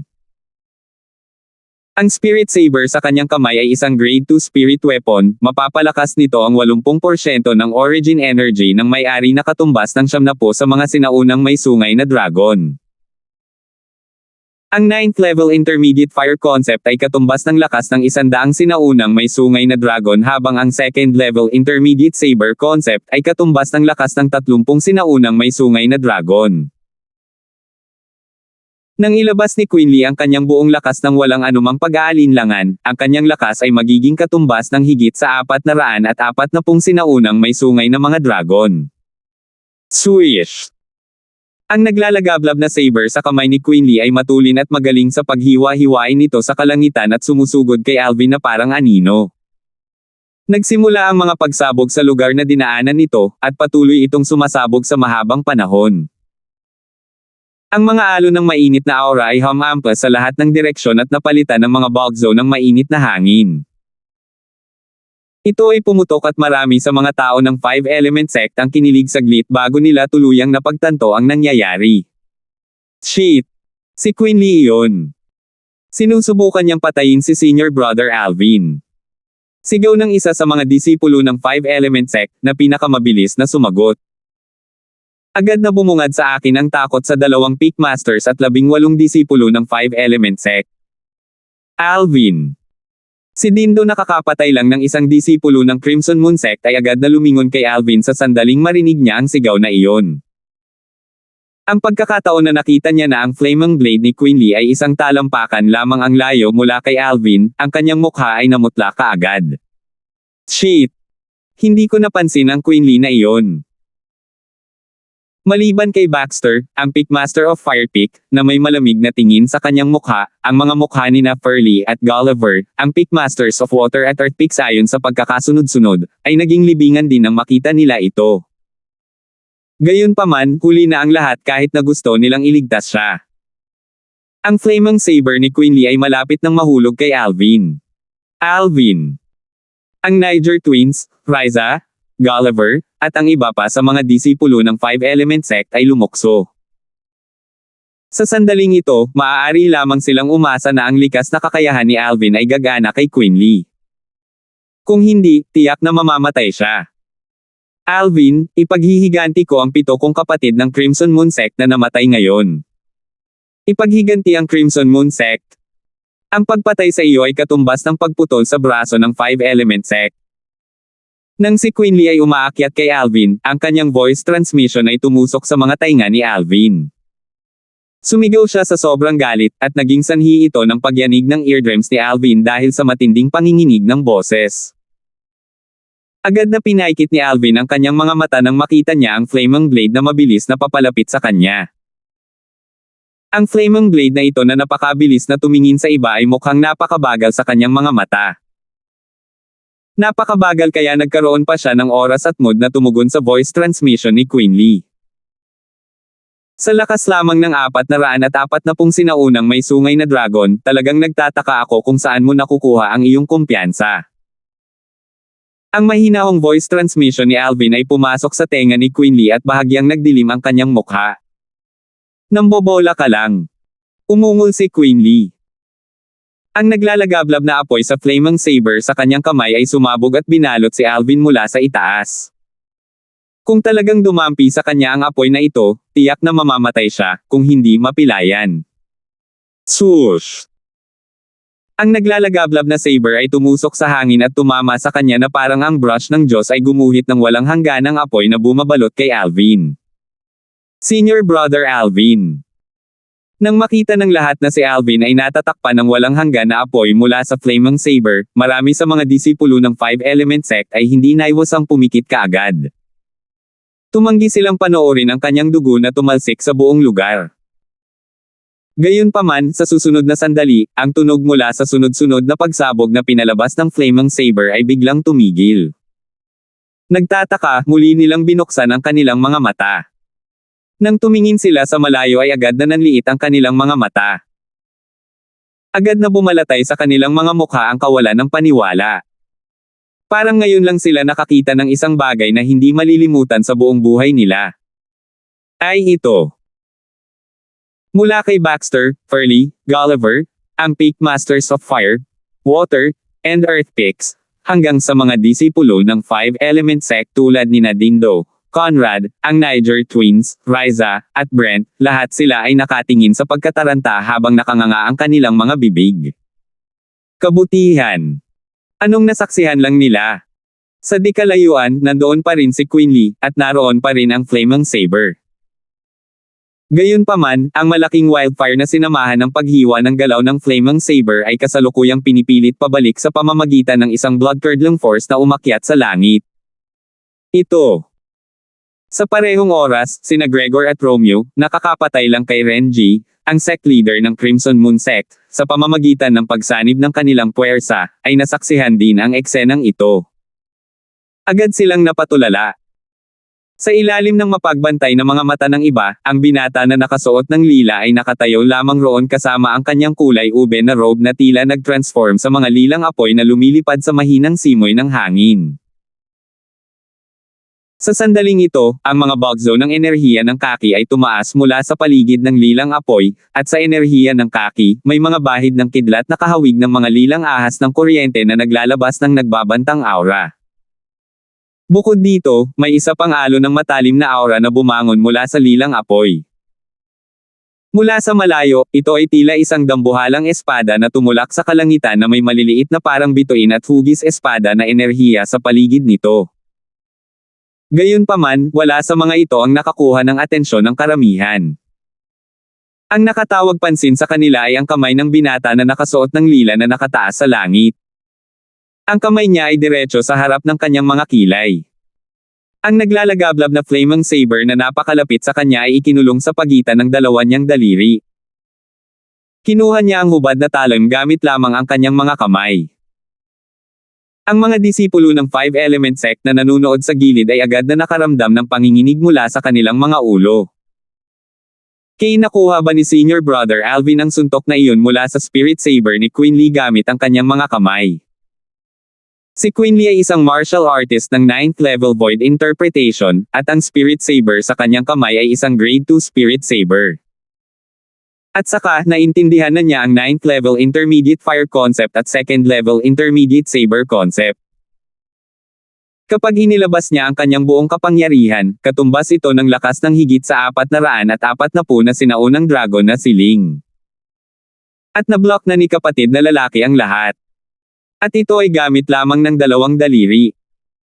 Habang ang mga disipulo ng Five Element Sect ay ibinaon ang kanilang mga ulo ng magkasama sa mainit na mga talakayan, marami sa kanila ay hindi maiwasang mapabuntong hininga din sa pagkabigla. Gaano kalakas ang taong iyon na nakagawa ng suntok na naglalaman ng lakas ng mahigit 440 sinaunang sungay na dragon gamit ang kanyang mga kamay? Tingnan mo. Ang Heaven and Earth phenomenon sa itaas ni Senior Brother Alvin ay nagsisimula ng tumiga sa anyo, sigaw ng isang tao. Lahat ng tao mula sa Five Element Sect, kabilang ang mga matataas na opisyal, ay agad na napatingin sa espasyo sa itaas ng Alvin. Ang mga silhwete ng mga sinaunang may sungay na dragon na natipon doon ay malinaw na makikita sa kanilang mga mata. Ito ay isang kabuoang 500 silhouette ng mga sinaunang may sungay na dragon. Ang mga silhouette ng 500 sinaunang may sungay na dragon ay sistematikong pinagsama sa kalangitan. Hindi bababasa, iyon ang nakita ni Gregor, ang sect leader ng Five Element Sect, at si Romeo, ang peak master ng Wood Peak. Bilang mga powerhouse na ang cultivation base ay nasa tuktok ng void stage, ang kanilang mga paningin ay hindi isang bagay na maaaring pantayan ng karaniwang tao. Nakikita nila na ang 500 silhouette ng mga sinaunang may sungay na dragon ay pinagsama-sama sa ganitong paraan 200, 100,100, at isa pang 100 silhouette. Tiyang Alvin na ito ay nakalusot na sa void transformation. Si Gregor ay labis na natulala. Hindi niya maiwasang tumingin kay Romeo. Wala rin akong ideya kung kailan niya nagawang makalusot sa first level void transformation.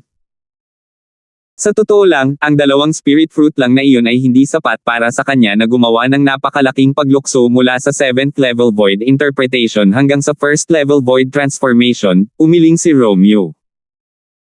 Nang makarating siya sa dulo ng kanyang pangungusap, ang kanyang mukha ay natulala at blanko. Marahil. Nagkaroon siya ng ilang espesyal na engkwentro, muling nabaling ang tingin ni Gregor sa lilang robe figure sa di kalayuan habang siya ay bumantong hininga, matatanggap ko pa rin ang katotohanang nasa first level void transformation na siya. Gayunpaman, hindi lang naintindihan ng maliit na lalaki na ito ang 9th level intermediate thunder concept, naintindihan niya talaga ang 9th level intermediate thunder concept at intermediate level. Nakakabaliw na kapangyarihan ng pangunawa. Isang mapait na ngiti ang sumilay sa gilid ng bibig ni Gregor. Siya ay isang halimaw sa wakas. Napangiti rin ng pilit si Romeo. Si Alvin, na ang kamay ay natatakpan ng origin energy ng first level void transformation na pinagsama sa tatlong 9th level void interpretation concepts, ay direktang tumitig sa mga mata ni Quinley. Matagal nang namutla ang mukha ni Quinley. Walang pag-aalinlangan na tanong ni Alvin, ngayon. Sa tingin mo ba ay nambobola pa rin ako? 929.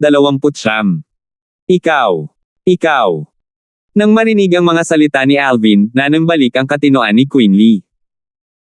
May takot sa kanyang mga mata, at hindi man lang niya makumplito ang kanyang pangungusap. Desperado niyang sinubukang bawiin ang kanyang spirit saber ng buong lakas, ngunit napagtanto niya na ang espiritu sable na hawak sa kamay ng binata na nakasuot ng lila ay parang nakaugat sa lugar. Hindi ito gumalaw kahit isang pulgada. Ikaw ay isang void transformation martial artist. Napabuntong hininga si Quinley at nagtanong sa nanginginig na boses. Tinitigan niya si Alvin na may takot sa kanyang mga mata. Hindi sinagot ni Alvin si Quinley. Walang nakapansin ng isang matingkad na ngiti ang sumilay na sa mukha ni Alvin habang retorika niyang tanong, bakit? Akala ko papatayin mo ako. Ang maliwanag na ngiti sa mukha ni Alvin ay pumasok sa paningin ni Quinley. Eksaktong parang ngiti ng demonyo. Mabilis na kumislap ang isang kinang sa pares ng takot na takot ni Quinley. Walang pag-aalinlangan, mabilis niyang binitawan ang espiritong saber.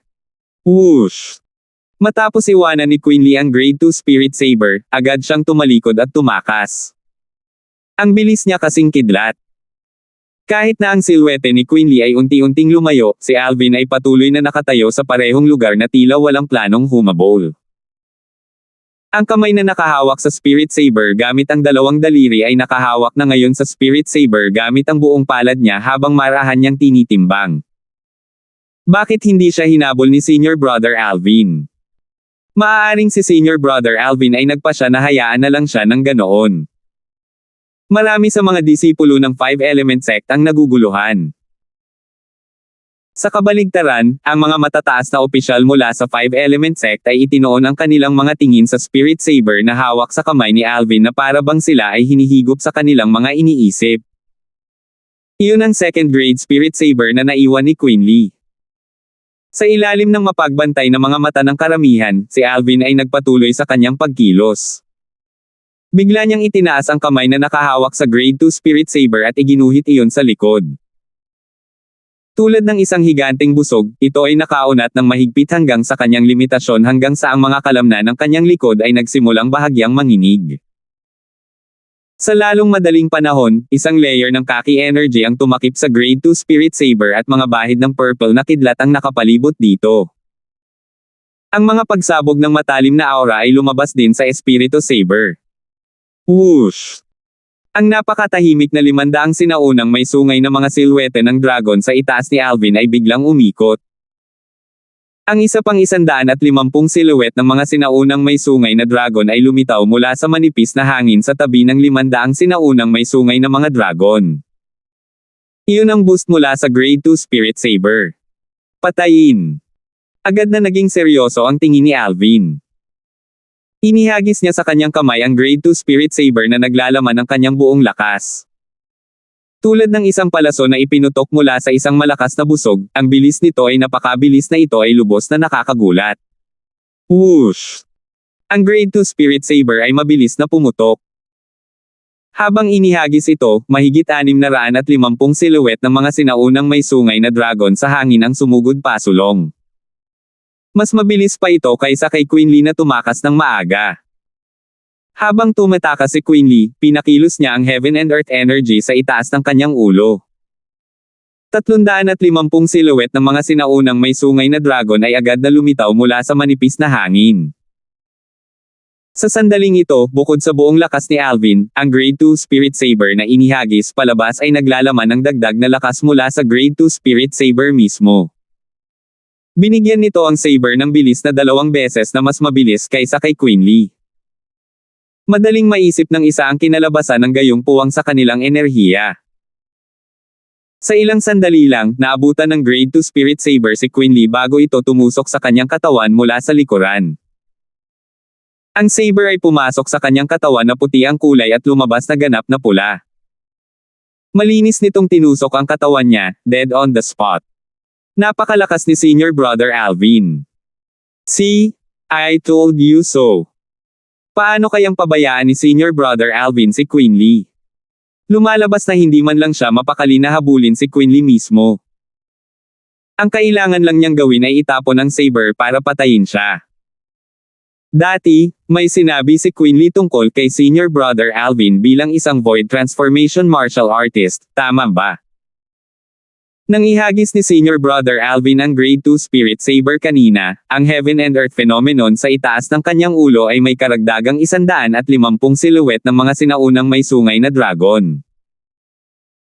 Kapag ang origin energy ng isang first-level Void Transformation martial artist ay ganap na pinakawalan, ito ay katumbas ng enerhiya ng 200 Ancient Horned Dragons. Parang si Senior Brother Alvin ay isa na talagang first-level Void Transformation martial artist ngayon. Matapos matuklasan na si Alvin ay isang first-level Void Transformation martial artist, hindi maiwasan ng mga alagad ng 5-element sect na mabigla. Si Dindo ay nagpakita sa harap ni Alvin at pinalaki siya ng isang titig na tila nakatingin siya sa isang halimaw. Pagkaraan ng ilang sandali, sa wakas ay nagtanong siya na may mukha na puno ng hindi makapaniwala, "Alvin, kailan ka pa nagtagumpay sa Void Transformation?" Naalala niya na bago sila maglakbay dito, si Alvin ay nasa 9th level Void Interpretation lamang. Ang paglalakbay ay tumagal lamang ng kaunti sa isang buwan, at si Alvin ay muling nagkaroon ng panibagong tagumpay. At ito ay hanggang sa Void Transformation. Ilang araw lang ang nakalipas, sagot ni Alvin na may mahinang ngiti. Bagamat si Alvin ay nahuli sa kanyang sariling tagumpay sa Void Transformation ilang araw na ang nakalipas, hindi na siya nagulat. Pagkatapos ng lahat, ang bottleneck na humantong sa first level Void Transformation ay maluwag na bago siya umalis sa 5-element sect. Kailangan lang niya itong bigyan ng kaunting push para makalusot. Sa paglalakbay na ito, ginamit niya ang kanyang bakanteng oras upang magtanim ng kaunti, at sa wakas, nagawa niyang kumpletuhin ang pambihirang tagumpay ilang araw lamang ang nakalipas. Ang origin energy sa kanyang katawan ay dumaan sa isang kumpletong pagbabagong anyo tulad ng isang carp na nag-transform sa isang dragon habang siya ay mabilis na nakapasok sa first level Void Transformation sa isang hakbang lamang. Tama. Noong nag-atake si Alvin at pinakilos ang kanyang Heaven and Earth energy para patatagin ang mahigit 500 silhouettes ng mga sinaunang may sungay na dragon kanina, parang mayroon siyang Earth concept maliban sa Thunder concept. Hindi lang ang Earth concept, nandyan din ang Sword concept. Nang sabay niyang pinakawalan ang lahat ng tatlong konsepto, ang enerhiya ay katumbas ng enerhiya ng 300 sinaunang may sungay na dragon. Ang lakas ni Senior Brother Alvin ay talagang kakilakilabot. Sa lalong madaling panahon, ang mga disipulo ng 5 elementong sekta ay muling sumiklab sa isang mainit na talakayan. Alvin. Tinitigan ni Perry si Alvin na may walang katapusang puot sa kanyang mga mata habang nakatayo siya sa isang sulok na hindi halata. Sa kabila noon, bakas sa kaibuturan ng kanyang mga mata ang bakas ng pangamba. Ang lakas ni Alvin ay nakapagdulot ng pagkabigla at takot mula sa kaibuturan ng kanyang puso. Alam niya na kung talagang gusto siyang patayin ni Alvin, wala na siyang paraan para makatakas. Dahil hindi kita mahawakan sa liwanag, sa dilim na lang ako gagawa ng galaw ko. Pagdating namin sa lihim na kayamanan ng Martial Emperor, lahat ng mga batang powerhouse ng mga sekta ay sabay na papasok. Hindi ako naniniwala na kaya mong talunin ang lahat. Umangat ang sulok ng bibig ni Perry upang bumuo ng malademonyong ngiti na para bang nataman siya ng isang realisasyon. Isang planong haharapin si Alvin ang nabuo sa kanyang puso. Naniniwala siya na hanggat matagumpay na naipatupad ang planong ito, hindi makakaligtas si Alvin kahit na magkaroon siya ng 10 buhay. Oh! Agad na napansin ni Alvin ang makamandag na tingin na parang ahas na nagmumula sa direksyon ni Perry. Agad na naging solemn na ang kanyang mukha nang sumilay ang malamig na kinang sa kanyang mga mata. Itong si Perry ay talagang parang nagmumulto na ayaw umalis. Dapat ko siyang patayin kapag nagkaroon ako ng pagkakataon sa lihim na kayamanan ng Martial Emperor. Lubhang hindi komportable si Perry kay Alvin. Ang pakiramdam na ito ay hindi naiiba sa Sherman noong nakaraan.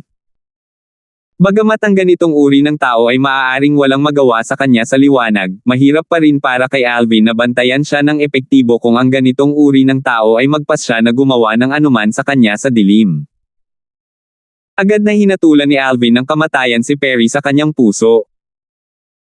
Nakatayo sa malayo, ang mga tingin ng Niger twins ay nakatuon kay Alvin. Hindi napigilan ni Renz na mapaungol habang nagmumura ng malakas, kakatuwa talaga itong si Alvin. Siyempre, wala man lang mali siya sa tono niya. Bagamat hindi nagsalita si Chad, may sulyap pa rin ng liwanag sa kanyang mga mata. Para bang si Alvin ay isang maliwanag na lampara na nagbibigay liwanag sa direksyon ng kanyang pagsulong.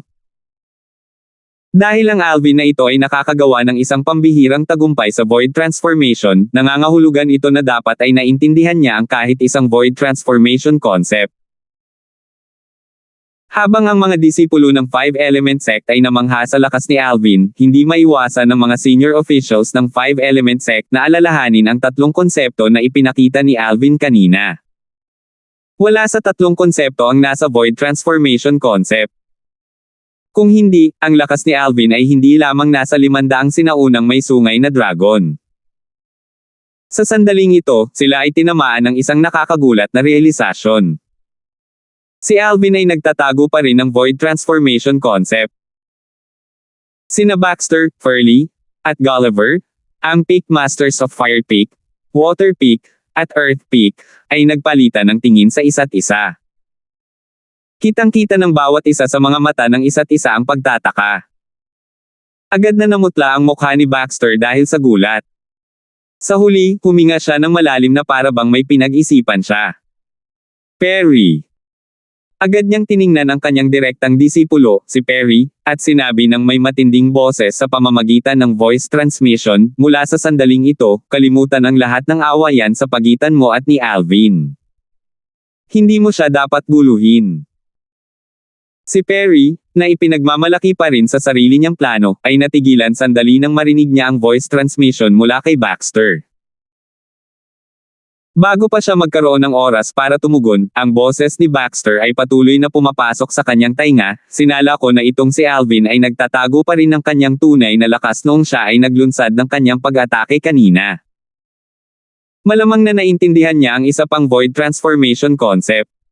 Void Transformation concept. Namutla si Perry nang marinig niya ang mga salita ni Baxter, Void Transformation concept.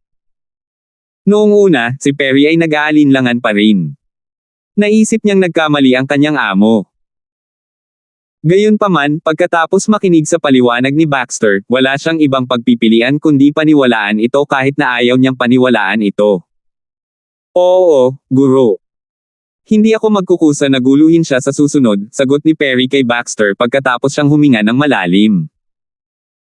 Gayunpaman, may ibang ideya siya sa kanyang isipan sa kabila ng kanyang tugon. Alvin, paano kung naintindihan mo ang Void Transformation concept?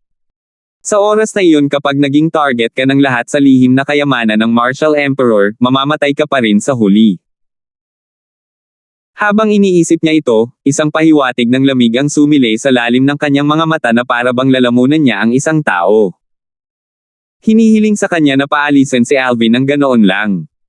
Imposible. Maliban kung siya ay unang namatay. Natural, hindi alam ni Baxter ang mga iniisip ni Perry. Sa sandaling marinig niya ang pangako ni Perry, nakahinga siya ng maluwag. Alam niya na sa ngayon, lalo pa ang kanyang disipulo, si Perry, kahit siya ay kailangang mag-isip ng 2 beses bago pukawin ang kasalukuyang Alvin maliban kung sigurado siyang mapapatay niya si Alvin para alisin ang sanhi ng mga kaguluhan sa hinaharap. Kung hindi, ang naghihintay sa kanya sa unahan ay isang walang katapusang paghihiganti mula kay Alvin. Alvin, tinatago mo talaga sila ng husto. Ang dalawang figure ay nawala sa manipis na hangin sa itaas ng kalangitan at muling lumitaw malapit kay Alvin. Sinuri ni Gregor si Alvin. Hawakan mo. Sa oras na ito, si Romeo, na nakatayo sa tabi ni Gregor, ay naglabas ng 2 streak ng mga ilaw sa isang pitik lang ng kanyang kamay. Napunta ito hanggang kay Alvin. Nagmamadaling inabot ni Alvin ang isang kamay para suluhin ito. Nang tumingin siya sa ibaba, napansin niyang dalawa pala talaga silang concept fragment. 2 concept fragment, ang isa ay asul, at ang isa ay purple. Ito ay kumikinang na may malalim na matinding kulay, at ito ay kitang-kita na ang kanilang mga antas ay hindi mababa. Ito ba ang 2 concept fragment mula sa sect leader ng Crimson Moon Sect, Renji? Agad na lumiwanag ang mga mata ni Alvin, at bumilis din ang kanyang paghinga. 930. Si Renji, ang sect leader ng Crimson Moon Sect, ay isang powerhouse sa tuktok ng Void Stage na nakaunawa sa 9th level Advanced Wind Concept at sa 9th level Advanced Thunder Concept. Dahil dito, ang 2 concept fragment sa kanyang katawan ay 9th level Wind Concept Fragment at 9th level Thunder Concept Fragment. Parehong nangungunang mga fragment ng konsepto na maaari ding ituring na mga kayamanan.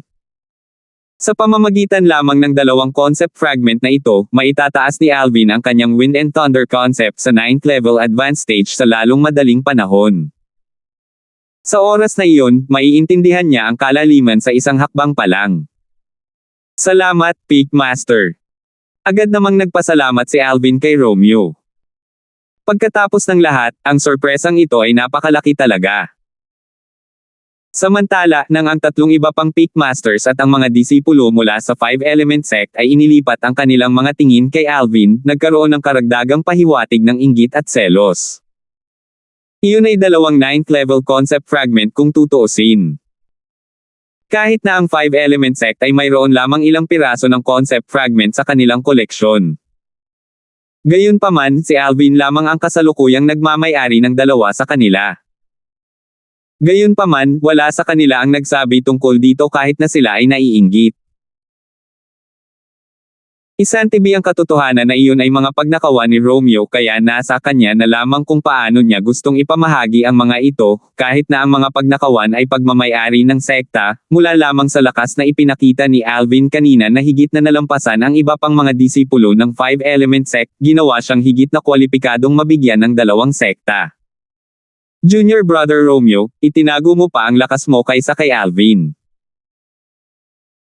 Kung sinabi mo sa akin kanina na naabot mo na ang rurok ng Void Stage, hindi ko na kailangang matakot kay Renji ng mas maaga, hinaing ni Gregor, ang sect leader ng 5-element sect habang inilipat niya ang tingin mula kay Alvin na nakatayo sa tabi niya at nakatitig sa kanya.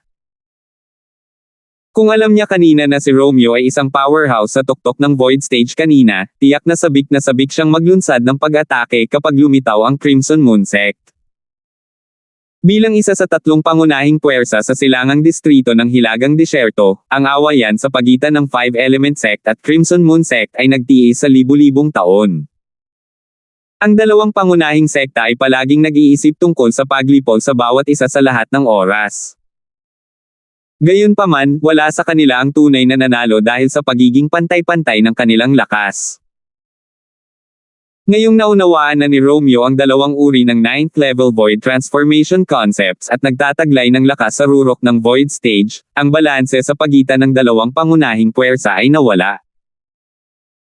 Ang 2 powerhouse na nasa tuktok ng Void Stage mula sa 5-element sect ay nagsanib puwersa at madaling nilipol si Renji, ang sect leader ng Crimson Moon Sect.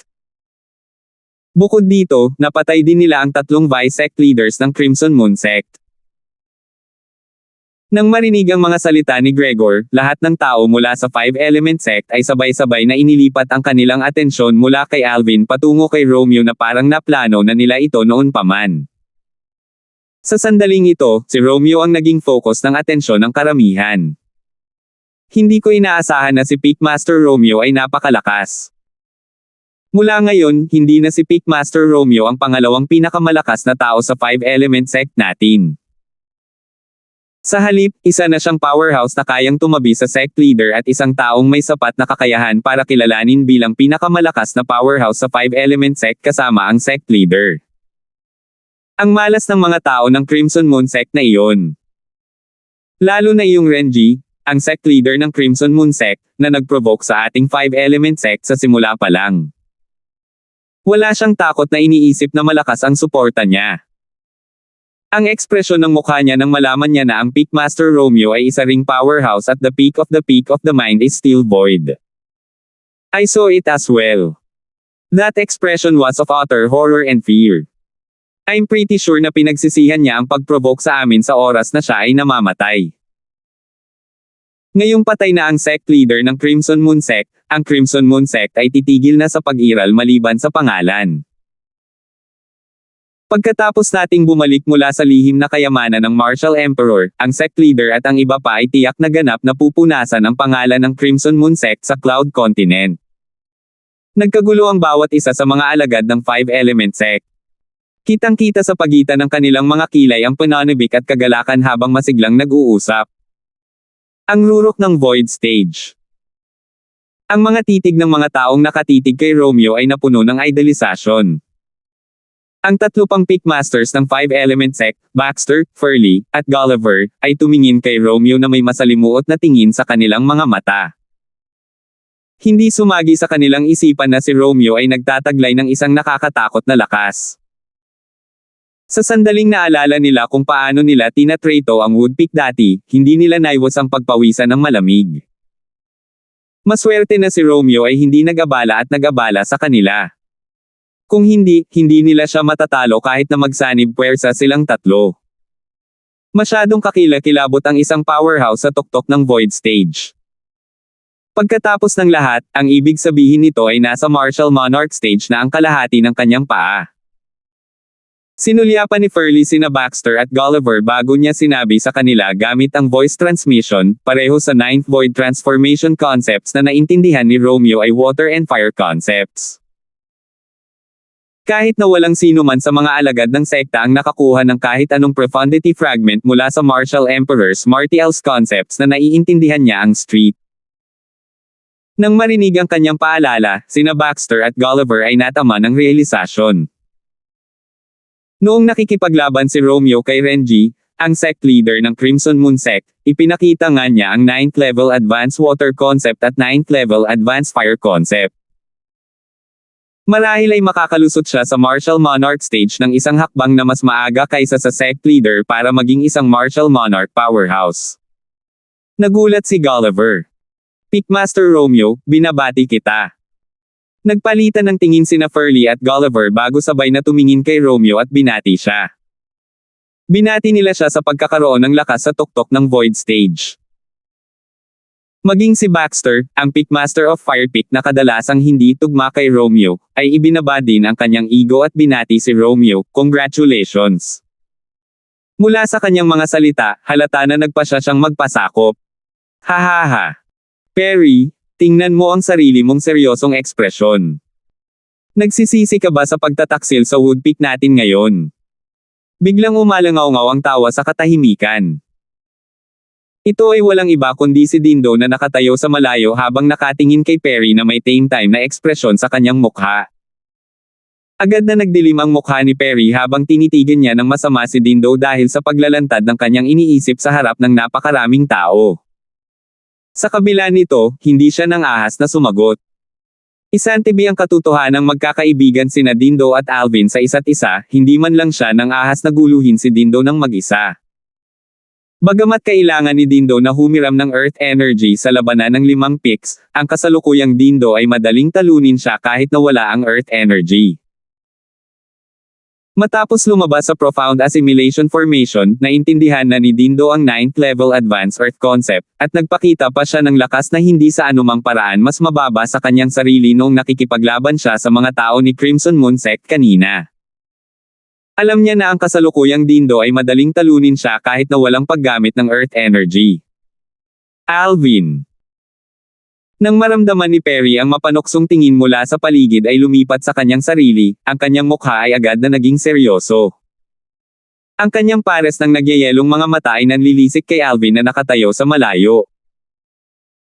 Hanggang ngayon, pinanagutan pa rin niya si Alvin sa kanyang kawalan ng pag-unlad sa Profound Assimilation Formation. Nang mapansin ni Alvin ang pandidilat ni Perry, malabo niyang malaman ang kanyang iniisip. Si Alvin ay malamig na tumingin sa kanya habang ang kanyang voice transmission ay tumagos ng matalim sa mga tenga ni Perry, "Idiot. Ikaw." Namumula ang mukha ni Perry. Natarante at nayayamot, ang kanyang mga organo ay nabalisa at sa isang barf. Siya ay nagluwa ng isang subo ng dugo. Bakit biglang dumura si Perry ng dugo? Siguro pinagsisisihan niya ang kanyang desisyon pagkatapos makita ang lakas na ipinakita ni Pickmaster Romeo at ang nakakahimok na pangangibabaw na ipinapakita ng Woodpeak. Mukhang galit siya sa sarili niya dahil sa ginawa niyang kalokohan noong nakaraan. Ano ang silbi ng pagiging baliw ngayon? Ang isang walang utang na loob na bastard ay palaging isang walang utang na loob na bastard. Bagaman ang mga disipulo ng Five Element Sect ay tinatalakay ito ng palihim, hindi sila nag-abala sa pagbaba ng kanilang mga boses. Dahil dito, malinaw na narinig ni Perry ang bawat salita. Muli, sa sobrang galit niya ay tumalsik siya ng isa pang subo ng dugo. Nang mapansin ni Gregor ang maputlang mukha ni Baxter, tumulong siyang maibsan ang kapaligiran at tinawag ang lahat bago manguna sa paglipad, ipagpatuloy natin ang ating paglalakbay. Agad na sumunod ang lahat mula sa Five Element Sect sa likuran niya. Wala pa tayo. Matapos lumipad ng ilang panahon, nakasimangot si Alvin habang nakatingin sa isang burol sa ilalim ng kanyang mga paa. Isang nagtatakang boses ang umalangaw-ngaw sa mga tainga ni Alvin. Sumigaw ang isa sa alagad ng Five Element Sect habang nakaturo sa harapan, maraming tao doon. Baka nandoon talaga ang sekretong kayamanan ng Martial Emperor. Puno ng excitement ang boses niya. Nang marinig ito, marami sa mga disipulo ng Five Element Sect, kabilang si Alvin, ay tumingin sa direksyon na kanyang tinatitigan. Pagkatapos dumaan sa isang matayog na bulubunduking kagubatan, isang napakalaking lambak ang lumitaw sa kanilang mga mata. Dalawang grupo ng mga tao ang umaaligid sa itaas ng lambak. Katulad ng Five Element Sect, ang parehong grupo ay may mga 20 higit sa mga tao. May grupo ng mga kalbo dyan. Sila kaya ang mga tao mula sa Empyrean Temple, isa sa 4 na pangunahing puwersa sa Southern District ng Hilagang Disyerto. Tanging ang Empyrean Temple sa buong Hilagang Disyerto ang may napakaraming kalbong monghe. Nang mapansin ni Alvin ang grupo ng mga tao na binubuo ng maraming monghe na nakasuot ng kasayan na may mga tuldok sa ulo, marami sa mga disipulo ng Five Element Sect ang nagsalita na. Ang Empyrean Temple. Miggy, Eugene, at ang munting monghe na iyon. Sa lalong madaling panahon, natuklasan ni Alvin ang 3 pamilyar na figure sa grupo ng mga tao na binubuo ng 50% kalbong monghe. Sila ay walang iba kundi ang 3 Empyrean Temple monghe na nakatagpo niya sa Skywolf Fort dati. Abot kong, matagal na mula noong huli tayong nagkita. Kumusta ka na? Lumipad ang Five Element Sect Party at naakit ang atensyon ng Empyrean Temple at ng kabilang grupo. Agad na tumingin si Gregor sa direksyon ng Empyrean Temple, dama po ang tingin niya sa matandang monghe na namuno sa grupo. Ang matandang monghe ay may 9 na tuldok sa kanyang anit. Nagpakita siyang mabait at mabait sa kanyang 2 mapuputing kilay. Siya si Abot kung mula sa Empyrean Temple. Ang Abot ng Empyrean Temple din ang pinakamataas na pinuno sa Empyrean Temple. Amitabha. Leader ng sekta Gregor, pagbati din sa iyo, sagot ni Kung habang pinaikit ang kanyang mga mata para tingnan si Gregor. Ang lahat ng 10 daliri niya ay pinagsama-sama, siya ay lubos na maasikaso sa kanyang etika. Alvin. Sa sandaling ito, isang sigaw ang umalangaw-ngaw sa mga tao ng Empyrean Temple. Nakuha nito ang atensyon ng maraming tao. Nakita ng lahat ang isang monghe na alagad na hindi kalbo sa templo ng Empyrean Temple. Nakatitig siya sa isang partikular na taong nakasuot ng purple sa mga disipulo ng Five Element Sect. Kilala rin si Senior Brother Alvin sa Empyrean Temple. Marami sa mga disipulo ng Five Element Sect ang namangha, wow. Si Senior Brother Alvin ay talagang pambihira. Kahit ang Empyrean Temple mula sa malayong Southern District ng Hilagang Disyerto ay kilala rin siya. 931. Nang mapagtanto ni Alvin na hindi si Miggy, si Eugene o ang munting monghe na iyon, ang tumawag sa kanyang pangalan, hindi niya napigilan ang pag-usisa sa kanyang puso habang tinitingnan niya ang pinanggalingan ng boses. Sa isang sulyap pa lang, makikita na niya agad na pamilyar ang figure. Isa itong figure na nakita niya noon. Norton. Sa sandaling makita ni Alvin ang binatang ito na nakatayo sa gitna ng mga tao ng Empyrean Temple, itinaas niya ang kanyang mga kilay nang sa wakas ay naalala niya ang pagkakakilanlan ng monk disciple na ito mula sa Empyrean Temple. Siya si Norton, ang pinakamalakas na kabataan sa dinastiyang Darcho na nakilala niya minsan noong martial competition ng 10 Dynasties dati.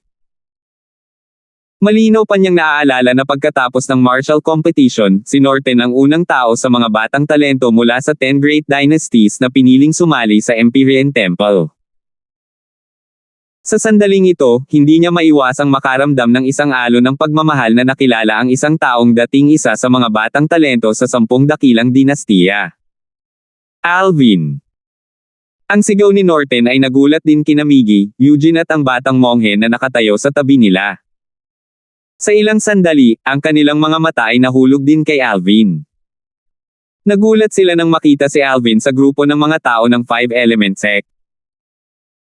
Sa pagkakaalam nila, si Alvin ay tila sumali sa Blade Sect pagkatapos ng martial competition ng 10 Dynasties. Sa pamamagitan ng karapatan, dapat ay ginawa niya ang kanyang hitsura kasama ng mga tao ng Blade Sect. Gayunpaman, dumating si Alvin sa eksena bago ang mga tao ng Blade Sect. Bukod dito, kasama ito sa mga tao ng Five Element Sect. Alam din nila na ang Five Element Sect ay isa sa 3 pangunahing puwersa sa silangang distrito ng Hilagang Disyerto. Napakalinaw nila tungkol dito. Alvin, nagkita tayong muli, isang pamilyar na voice transmission ang biglang tumunog sa tenga ni Alvin. Masasabi kaagad ni Alvin na ang boses ay pagmamay-ari ng batang monghe na nakatayo sa tabi ni Miggy at Eugene. Tama, nagkita ulit tayo. Gayunpaman, wala pa rin akong ideya kung paano kita haharapin. Ako si Barney, patuloy na ginamit ng batang monghe ang kanyang voice transmission para makipag-usap kay Alvin. Barney. Itatago ko iyon sa isip ko, sagot muli ni Alvin. Huwag kalimutan, ikaw at ako ay may pangako pa rin na hindi natin natupad, muling wika ni Barney. Siyempre naaalala ko, sagot ni Alvin. Naalala pa niya noong nasa martial competition ng 10 Dynasties sila, hinamon siya ng Barney na ito sa isang labanan. Sa oras na iyon, agad niyang tinanggap ang hamon ng hindi nag-iisip. Gayunpaman, ang hamon ay hindi pa natupad hanggang ngayon. Ang galing! Tinanggo ni Barney ang kanyang ulo bilang kasiyahan. Nang ang atensyon ng karamihan sa mga tao ay kay Alvin, isang malakas na boses ang biglang umalangaw-ngaw at ikinagulat ng marami sa kanila, kaya, ikaw si Little Benefactor Darfield. Inaasahan kong makilala ka. Ito ay walang iba kundi si Kung, ang abot ng Empyrean Temple. Tumingin siya kay Alvin at binati siya nang magka-interlock ang kanyang 10 daliri. Nambobola mo ako, abat. Nang makita ni Alvin na si Kung, ang pinuno ng isa sa 4 na marangal na pangunahing puwersa sa silangang distrito ng Hilagang Disyerto, ay nagkusa na batiin siya, hindi siya nagulat kahit na medyo nagulat siya. Tila sinabi ni Miggy at Eugene kay Kung ang lahat tungkol sa kanya. Sa mga mata ni Miggy at Eugene, siya ay isang variant na maaaring gamitin ang kanyang likas na kakayahan. Talento man o lakas niya, pareho silang nakahihigit sa ibang ordinaryong martial artist. Siguradong binati siya ni Kung dahil isa lang siyang variant. Ang katotohanan na binati ni Norton si Alvin ay nagulat lamang ng ilang tao. Gayunpaman, nang magkusa si Kung nabatiin si Alvin at sinabi pa, matagal na akong naghihintay na makilala ka, ito ay lubos na nabigla sa lahat ng naroroon. Pagkatapos ng lahat, sino si Kung? Siya ang abot ng Empyrean Temple, isang powerhouse na nasa tuktok na ng Void Stage. Gayunpaman, sa sandaling ito, ang taong iyon ay nagkusa na batiin ang isang disipulo ng Five Element Sect na mukhang halos 25 taong gulang. Sila ay ganap na nabigla dito. Maging si Gregor, ang sect leader ng Five Element Sect, ay hindi rin napigilan ang kanyang pagkalito. Kilalang kilala niya itong matandang monghe na si Kong. Alam niya na talagang imposible para kay Kong na gumawa ng inisyatiba upang batiin ang isang tao na hindi niya magandang opinyon. Sa madaling salita, may espesyal na lugar si Alvin sa mga mata ni Kong.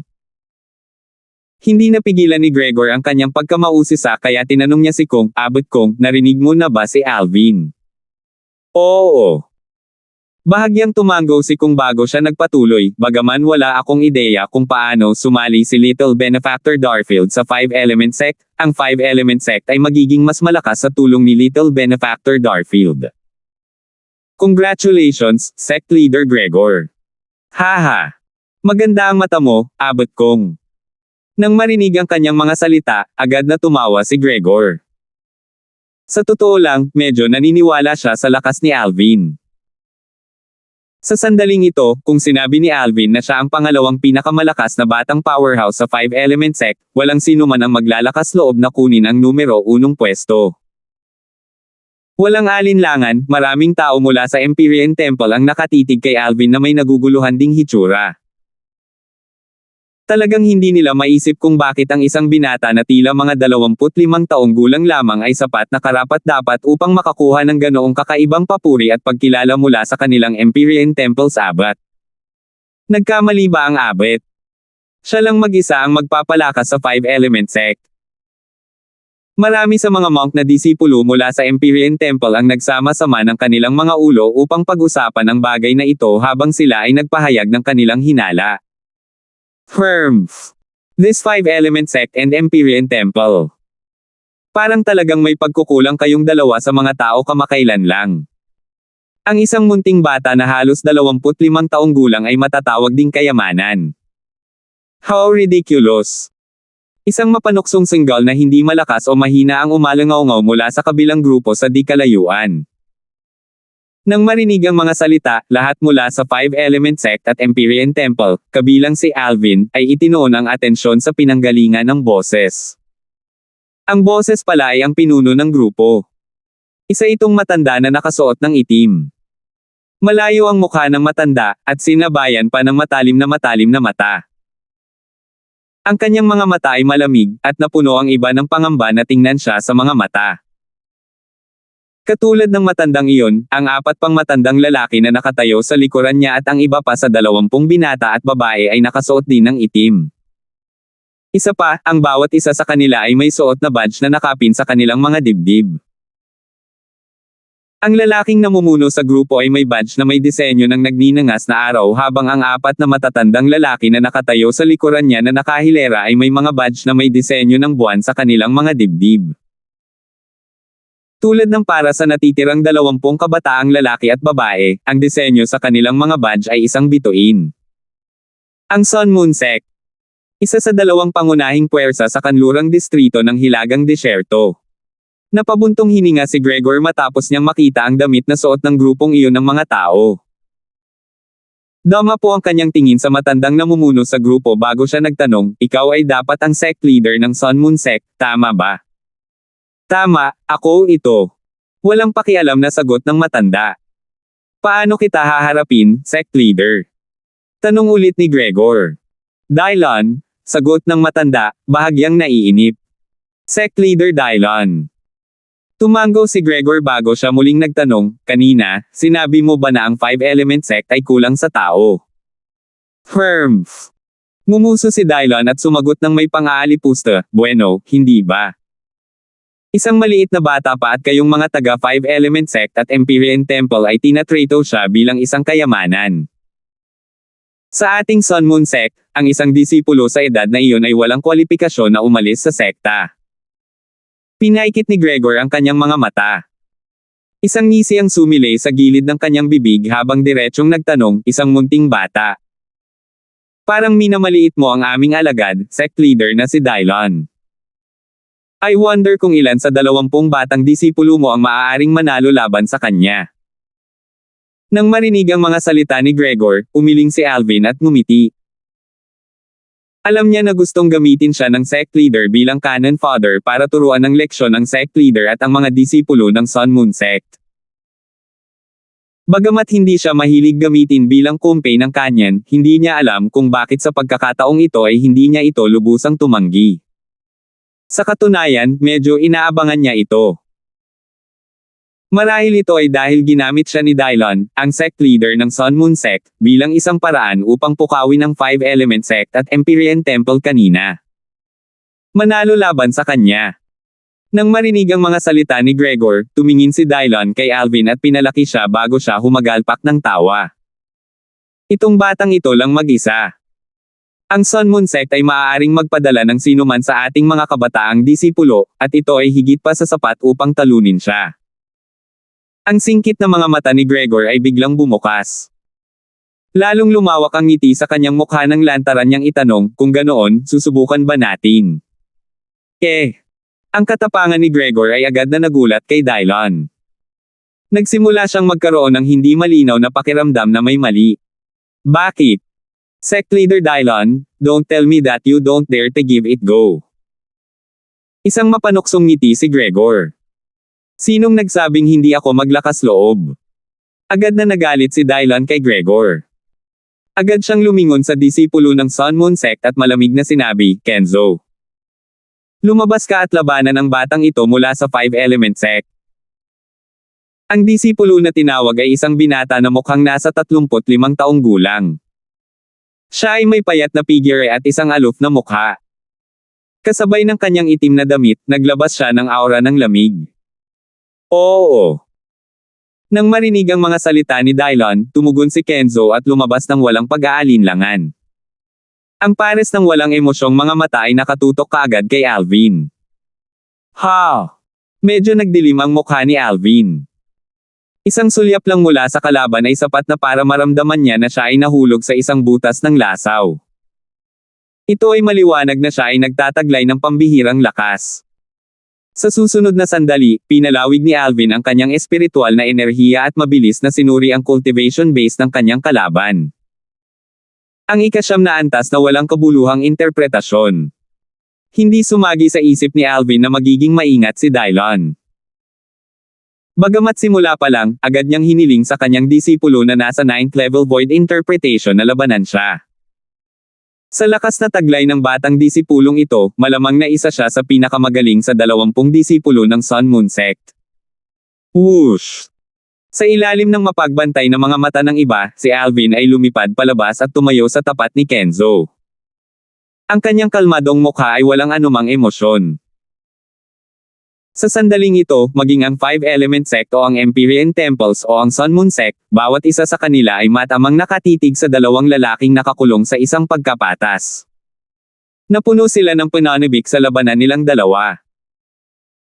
Nang makita ni Gregor sina Alvin at Kenzo na handang makipaglaban, tumingin si Gregor kay Dylon at nagtanong, Sect Leader Dylon, ngayon ang unang pagkakataon na magkikita tayo. Dahil ang ating mga disipulo ay malapit ng makipagkompetensya sa isa't isa, ikaw at ako ay dapat kumuha ng ilang premyo bilang pastahan, hindi ba? Nang marinig ang mga salita ni Gregor, ngumiti si Dylon at sumang-ayon, ngayon nagsasalita ka na. Sa pagtaas ng kanyang kamay, isang fragment na naglalabas ng matalim na aura ng espada ang lumitaw sa kanyang kamay kaagad. Ito ay isang 9th level sword concept fragment. Ito ang magiging taya para sa aking Sun Moon Sect. Salamat po at sinamahan ninyo ako, ingat lagi mga master.